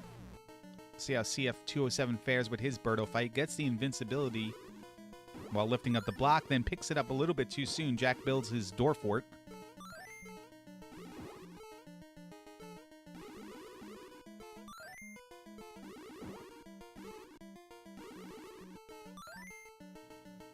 And Triclide goes down. So Jack's not that bad at Triclide.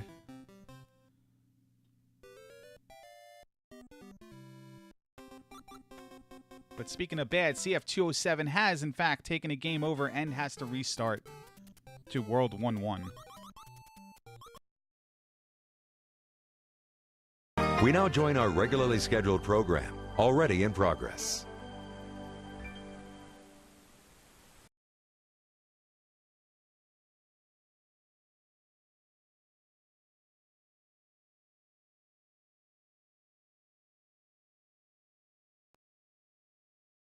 Welcome, ladies and gentlemen, to the SHItournament Olympics Round 1 of Super Mario Bros. 2. I am joined by a veteran.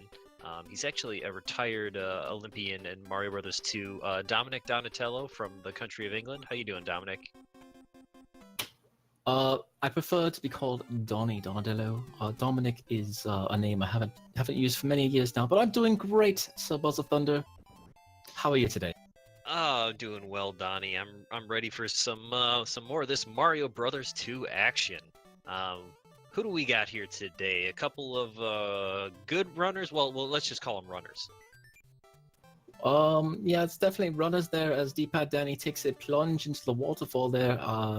D-Pad Danny representing the team Pixel Fire, and we also have Justin Man 114, Justin Man 114 representing the country of Team Triforce. Yes, Team Triforce, and surprising death on the first level there from D-Pad Danny. I'm not sure if he owns this game or not. That maybe he's played it once or twice before. It's hard to say. Certainly, the nerves and the pressure may be getting to him. Competing on the Olympic stage is not for everyone. Oh yeah, it happens. I mean, look at Tanya Harding.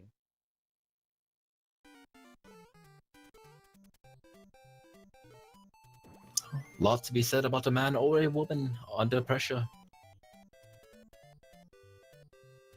Let's see who's able to ice this one. Justin Man off to a wonderful start here, cruising right along. grabbing that bird, throwing him in the trash, and he is on the next Birdo fighter's D-pad. Danny is on the first one, so we've already got an entire stage advantage here. Yeah, doing very well. It looked like he kind of cheesed that level by hopping on the magic carpet there and skipping the entire thing. Speaking of cheese, what's popular over there in Britain nowadays? I for one am partial to a good Gouda cheese.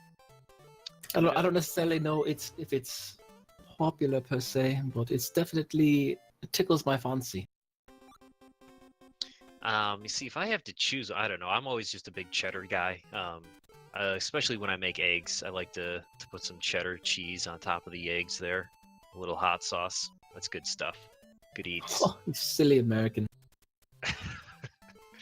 Oh, well, you probably just boil a fish and sprinkle some Parmesan on it or something. I don't know. I don't know what you guys do over there. We do what we want, good sir. Now, what do you think about cheese sauce? You ever make your own?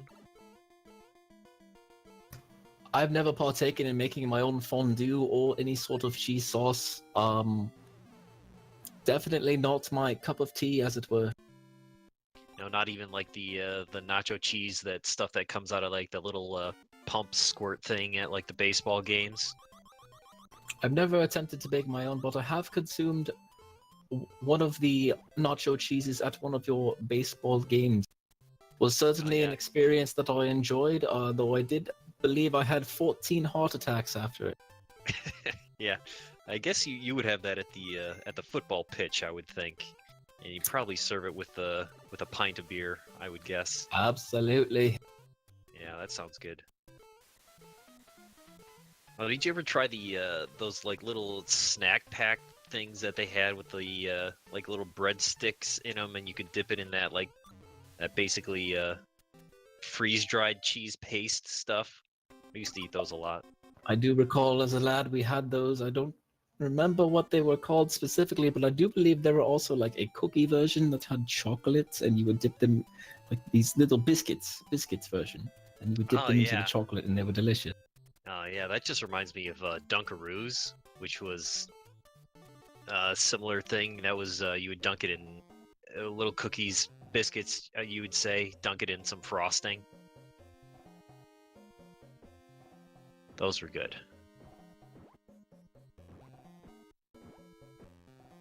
Meanwhile, the race itself, Justin then off to a commanding lead. He's going to dig his way down and digs off to the side to make these shy guys fall a different direction and not hit him on the way down, as he is able to grab this key and sprint on off. And a pretty commanding lead here from Justin, man, as D-pad Danny trying to make up for his early mistakes. Yeah, he's got some catching up to do, but yeah, Justin just seems like he knows what he's doing in this game and is just flying, literally and figuratively. It's certainly to see the discrepancy of character usage between all the runners here, as Justin's going for broke here. He's just flying to the moon, as he does miss the fire plant there, and will take a death. Unfortunate for Justin here. Yeah, I'm not sure. I don't know why he gave up there. He must have missed something. Okay, he's throwing that little earlier, a little late, because I'm not familiar with doing it this strategy, but looks like he's gonna try it again. I'd imagine with 2 mistakes in a row, he's probably getting pretty cheesed off. Yeah, certainly, and he does land the pumpkin on the fire spitter, and this is how the pros do it right here. Pretty impressive, actually. I do believe we've seen this in an earlier attempt from one of the other participants, but here we are. As D-pad Danny acquires the key, and Justin Man defeats the Birdo, and he'll be on to the next stage. Yes, the green Birdo, the sickly Birdo.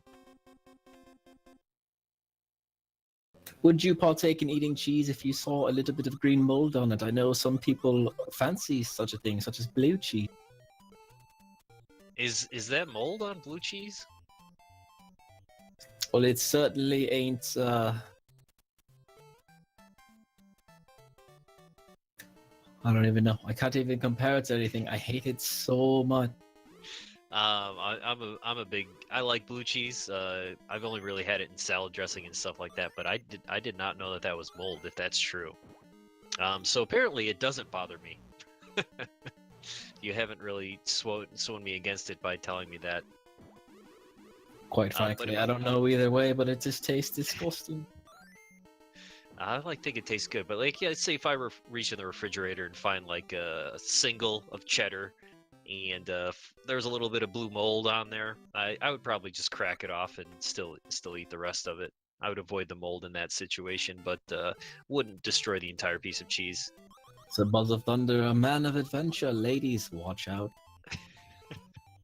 That's right. I don't pay attention to expiration dates either on my food. That's a bunch of government bullshit propaganda. I just see. to get you to buy more stuff.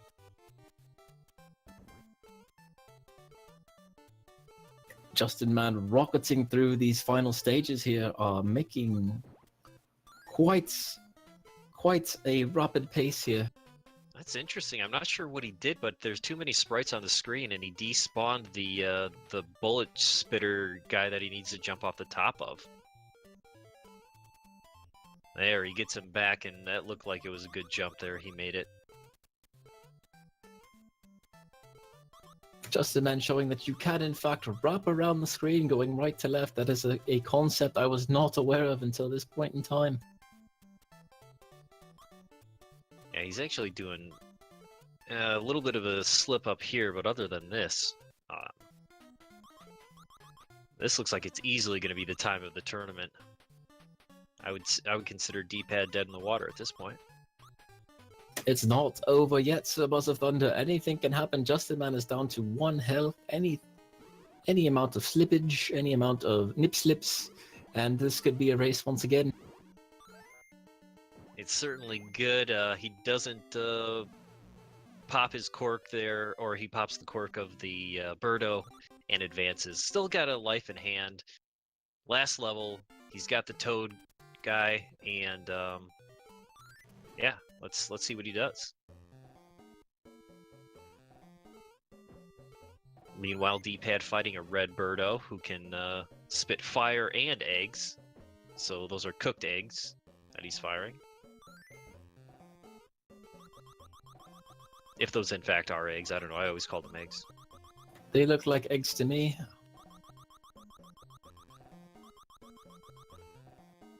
Justin Man with the, the jump on top of the ceiling. I guess we can call it a clip.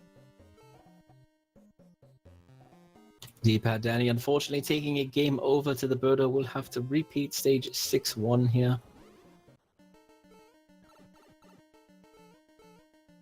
Justin Man using the key in is just one screen away from the wart.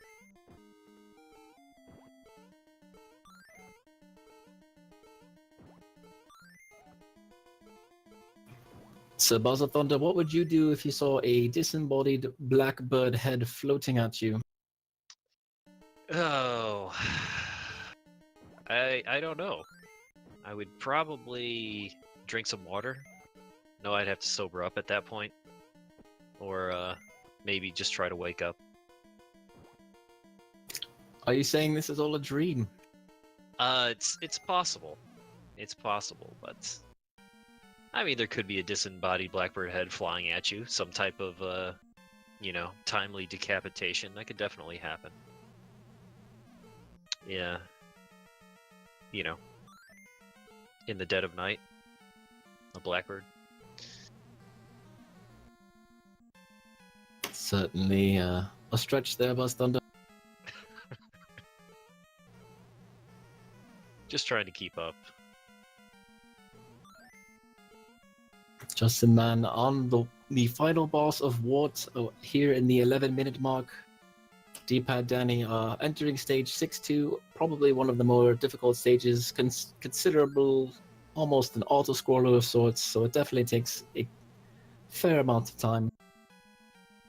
Yeah, it looks like he's doing the amateur old school strategies, so he's not going to be able to skirt his way past this very quickly. I see what you did there.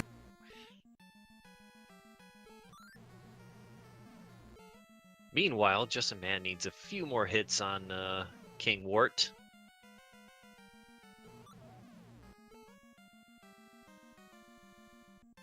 Just a man actually struggling a little bit here as the bubbles keep interrupting his turnip.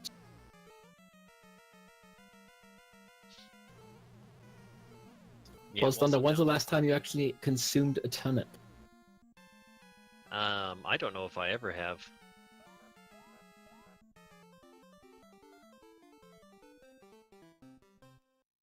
Well, turnip bout is fair play as Justin Man has won this match. Its final time, 12 minutes and 21 seconds. Congratulations to the country of Team Triforce and Justin Man. He will be progressing to the semifinals, and D-pad Danny just falling a little bit behind here. Justin Man clearly the superior competitor, unfortunately for D-pad at this point in time. Yep, no points for Pixel Fire, as Justin Man, very, very impressive run. It's only the preliminaries too, so we'll see what he can do down the road if he can capitalize and keep this going.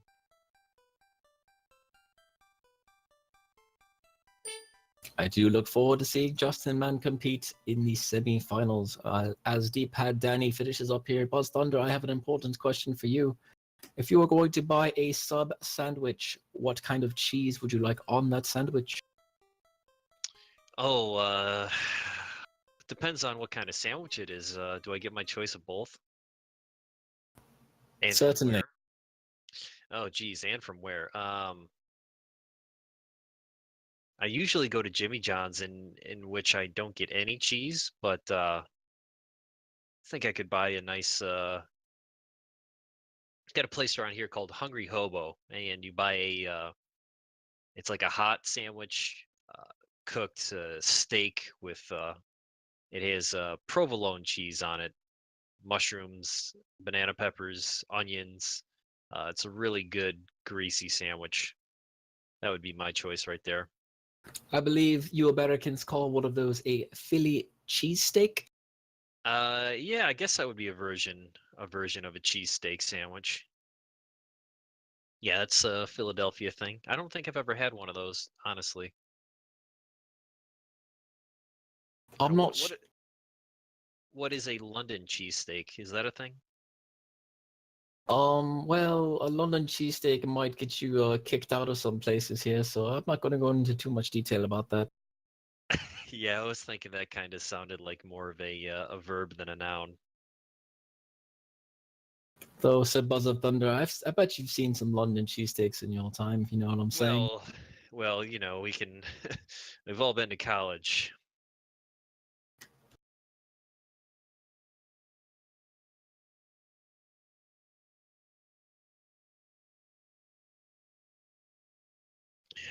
D-pad not giving up though. That's good to see. A lot of people will forfeit the matches.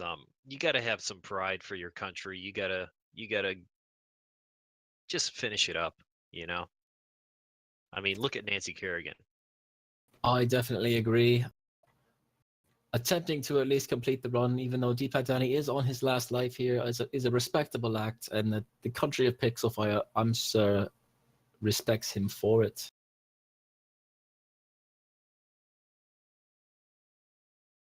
It's possible that D-pad Daddy will not be starting the fire, but it has always been burning in his heart.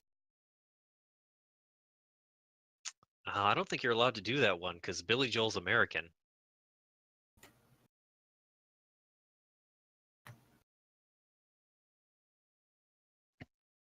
No, it's fine with me though. I won't split hairs. It's too late, Sir Buzz of Thunder. You've sassed me for the last time. I get hired last minute and I have to deal with this? All right. I apologize. I'll try to refrain from subtle joke critiques.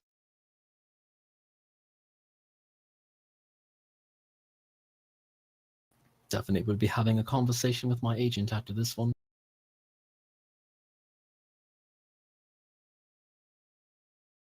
Meanwhile, D-Pad Danny, I believe, is in the final stage. This is not the screen I've seen before. Is he going the correct direction? Yeah, I think so. Nobody else is using this one, but this is the way I did it when I was a young player and had no idea what I was doing. So the London cheesesteak days. Uh, well, not that, a little too young for that kind of stuff. A young boy has to learn one day, Sir Buzz of Thunder. I mean, that's, yeah, you definitely certainly do.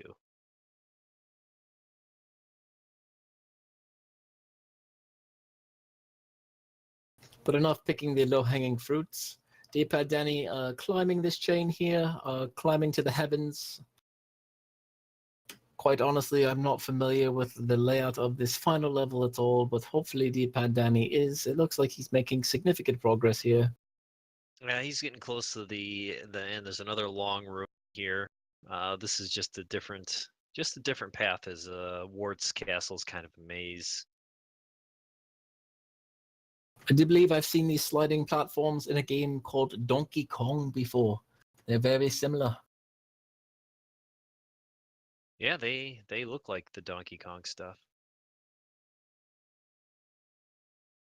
They also have that illusion where it kind of looks like they're on a slant just from the way that they move. And I believe that does it for D-Pad Danny as he throws in the towel and forfeits. We were talking about that pride for your country. Unfortunately, D-Pad didn't have enough pride to go all the way.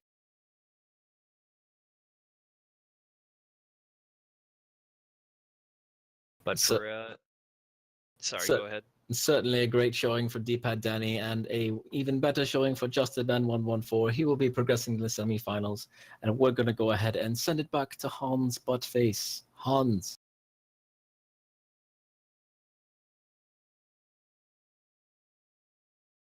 Due to time constraints, we move ahead in action.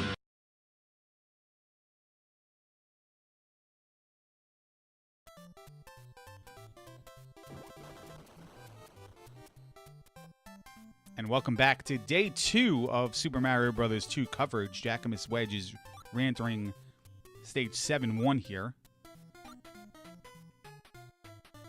CF207 decides he's going to power cycle. His RNG is not good enough. He's not used to the patterns he's getting.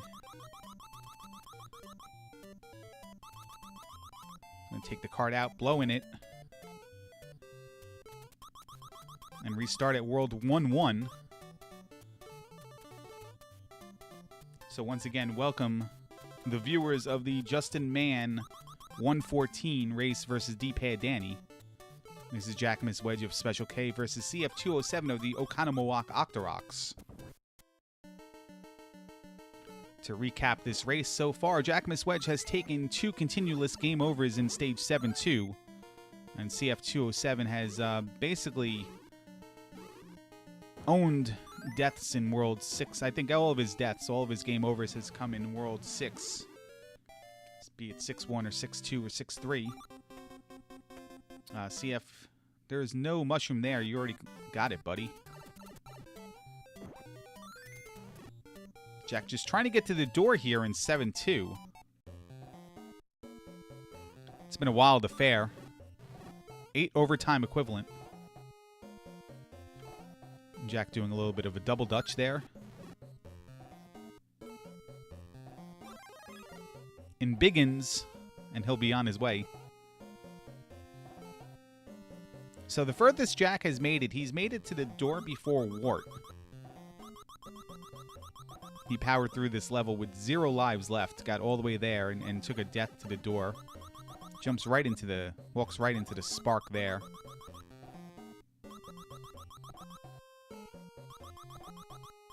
He's on his way up. So, a couple chains, one more screen up and a few chain ropes higher. Jack will be able to get a mushroom. Well, he does have to fall down a series of ladders, Metroid style. Not that Metroid has ladders, but you'll see what I mean in a second. Takes the fall and just moves over to one side. Oh, look out for Panzer Dave. He took his game over right there, or death right there once. We have a 1-up on the slot pull. Could that be the difference here? Could the difference be grabbing a coin and getting some 1-ups out of it? Now, CF207 seems to think so. I gotta look out for Panzer Dave there. You can jump through those blocks. I never knew that. I always thought that was a solid formation, but Jackamus Wedge has shown us that's how you get rid of Panzer Dave.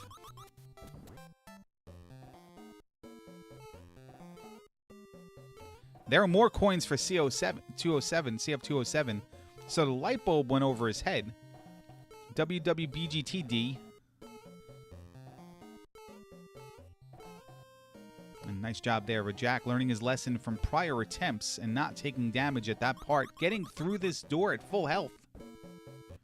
Could this be the run? Ducks 1, Ducks 2, Ducks 3. He's down the chain here. We're going to fight Birdo. We had Birdo music in the screen before, and we have normal music in this screen. Something's up.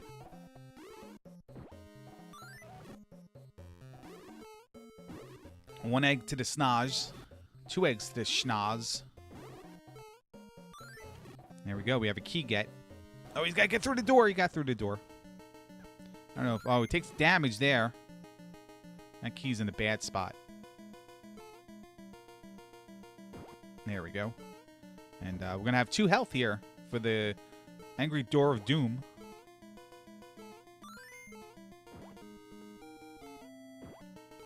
Jack positions his mushroom way to the right, grabs it, and goes back to the left. One more hit. And there we go. We're going to be on to Wart here for the first time.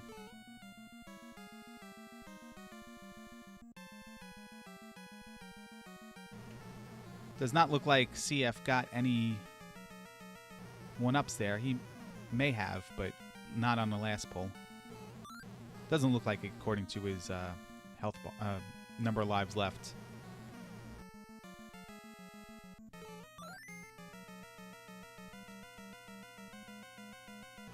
Can Jack do it? Can Jack finish this instant classic?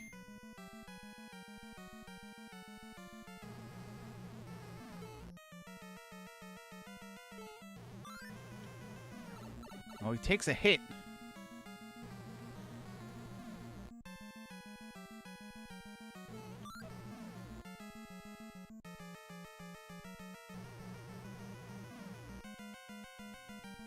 CF decides not to get the coins there.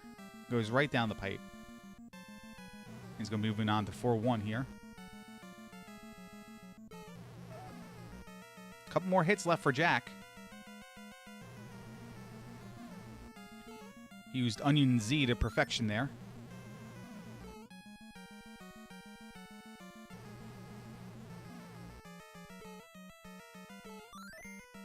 Onion Z comes out again, but Jackamus has done it. He's got to get through the door before CF finishes. Coins for CF207. And Jack is through the door and finished with a time of 2 days, 56 minutes, and 25 seconds. So GG to Jack here. He'll be moving on.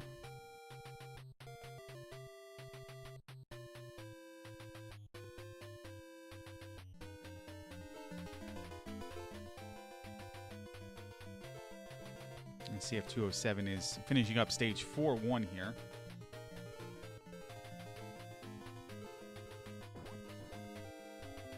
I mean, what a trooper this guy is. He's going to continue on. We got 1 coin No bonus lives there. He's going to continue on where others have quit before. You're in it this long, you're invested, man. This is... It's not just a race anymore. This is a way of life. You like that dude? The dude who crossed the finish line in the biathlon. Not the biathlon, the cross-country skiing event.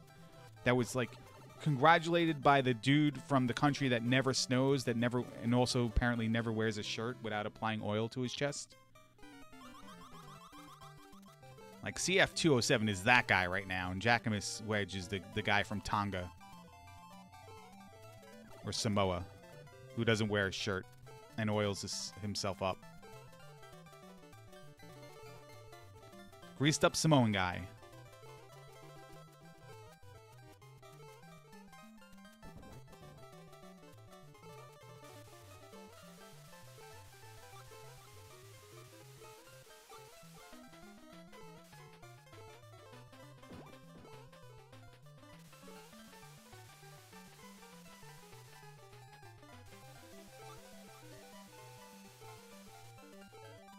CF's farming for that star. Oh, he misses that cherry yet again.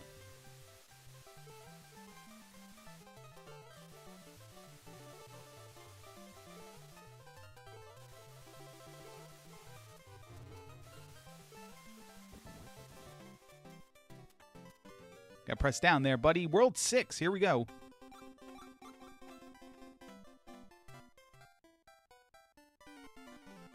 CF 6-1. And he is going to pause here for a second. He's going to build up the drama for 6-1.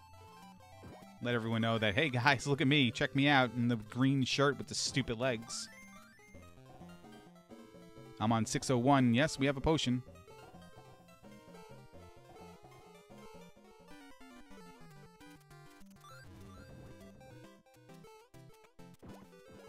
Grabbing the mushroom in the quicksand. We're going to name everything in this level for CF207. Angry Larry style.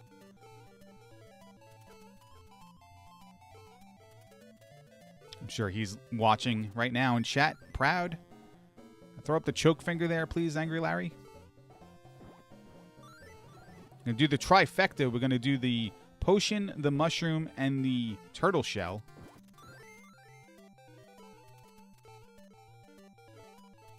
Of course, going down in that pipe resets the RNG of this level.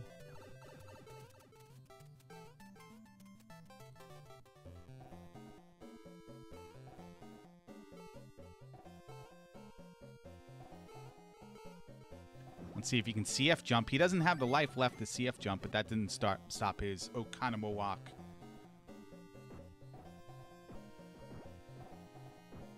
Partner and friend, BGT from bomb jumping with 0 health left, 1 health left.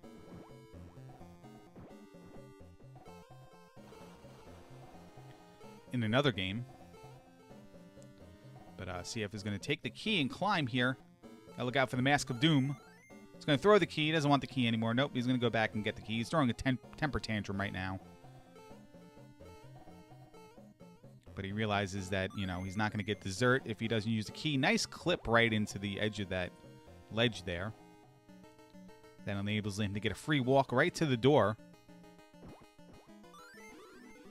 And then he throws the mushroom above that hidden block there. I believe that's a coin block.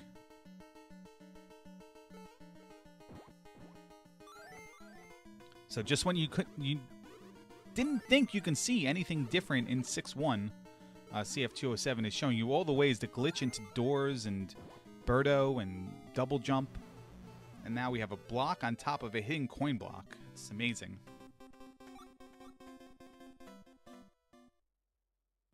But we are past 6-1 now and on to 6-2.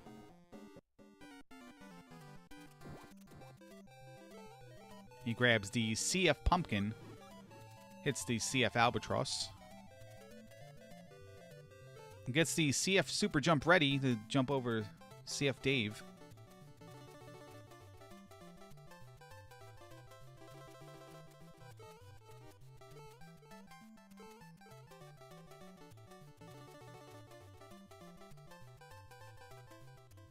Pre-charges that Super Jump about 3 days early.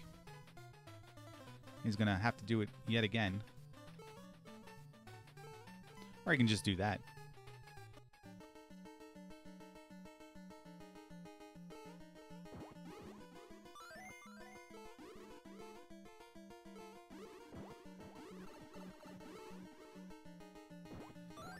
CF's trying to make sure the room is feng shui. Takes that mushroom block and throws it off to the other ledge to achieve chi. He decides he doesn't like the way it looks there. He moves it again. And we're on to 6-2, or 6-3, that is. 2 lives left.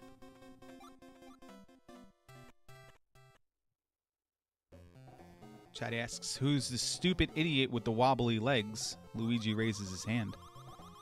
And here we go, 6-3.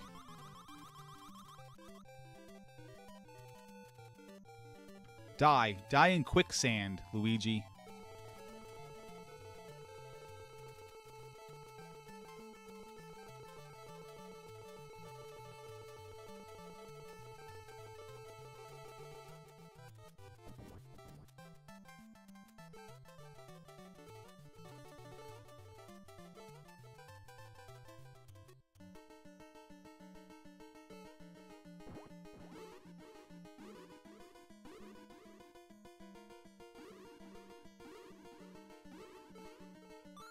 I think CF207 just did a I'm not touching you thing there. Did he get the double hit? He did not get the double hit. There's a way you can throw that mushroom block and hit the egg and Birdo at the same time, and then the egg thus hits Birdo. But he didn't get it there. Try Clyde for CF207. He's going to take the damage on the way down.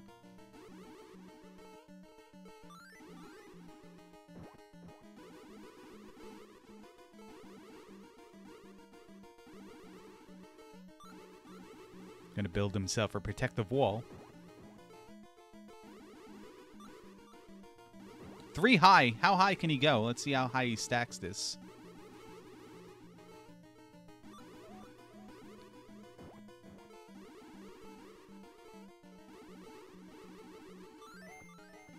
Luigi and his stupid floaty jump still makes it hard for CF207 to jump on top of that. One more hit left, buddy. There we go. Just gotta get through the door. Don't fall off the ledge. We're on to stage 7 for CF207. It's like that moment when his countryman BGT cleared stage 3-2 in roller games. It's a very proud and historic moment. He does not charge the super jump there. I thought he can do it, but it didn't work. We're going to reset the screen. Come back up.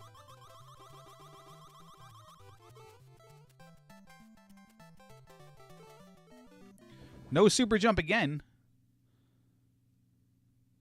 And we're on our last life here.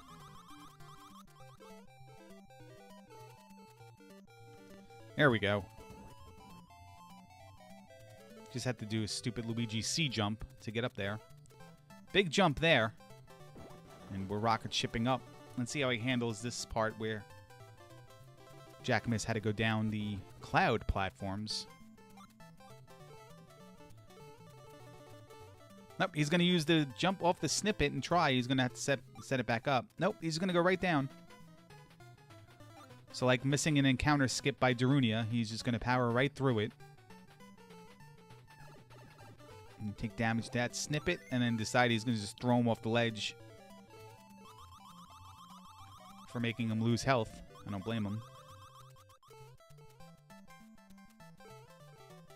Another place where that's totally socially acceptable is the supermarket. Somebody rams into you with their shopping cart. Just pick them up and throw them into the other aisle. Having some trouble. Ladder physics and Luigi jump physics cost CF207 a game over there. 2 continues left, and we're going on. Bonus coverage of the SHITournament Olympics. Hope you had nothing to do tonight. CF207's pressing on here. We do want to see him finish.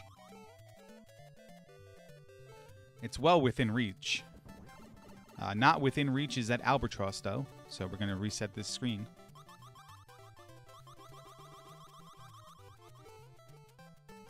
Now, the one saving grace from this is that we know CF207 is better at this game than BGT.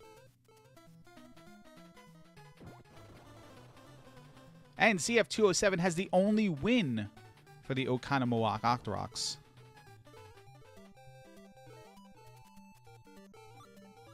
With BGT left to race in Super Mario Bros. 3.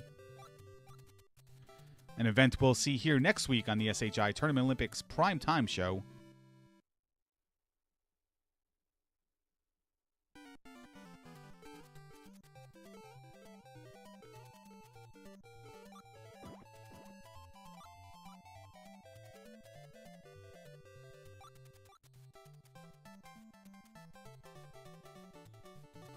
Another advantage of this is we get double music from CF207 stream. It is amazing. It's the remix of the Super Mario Bros. Soundtrack.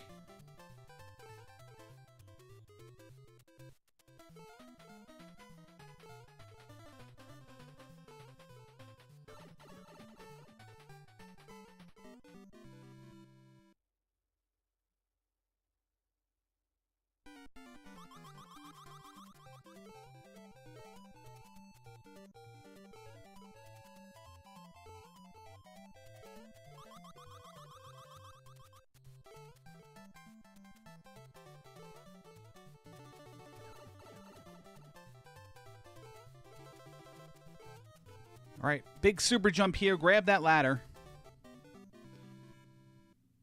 Luigi doesn't grab the ladder. He starts kicking his stupid legs, and that's a game over. And, with one more continue left, CF207 decides that he needs some sleep here. He's not that infinite mystery guy who could play games all night. It is 1 day and 19 minutes later from when he first started. He needs to get to work. And we don't blame him. We don't blame him. That was a great effort there for CF207. We learned a lot about where mushrooms were and everything. Jackman's Wedge is going to move on, though. His time was 1 day, 56 minutes, and 25 seconds.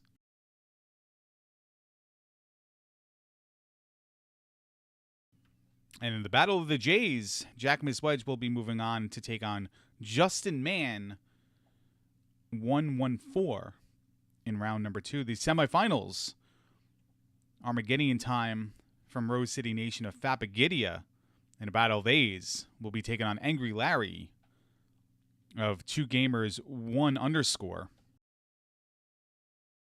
And we'll see these matches in a couple of weeks coming up on the SHI Tournament Olympics Primetime Specials.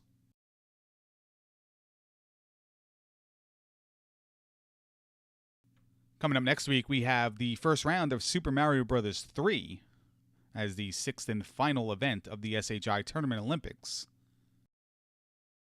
And then we're going to be moving on to the semifinals and middle rounds of the Tetris 100 Lines Level 0 Start Best 2 out of 3 event. So thanks for joining us this week on the SHI Tournament Olympics Primetime Special, week number 2. This is Hans Buttface, and we'll see you again next week.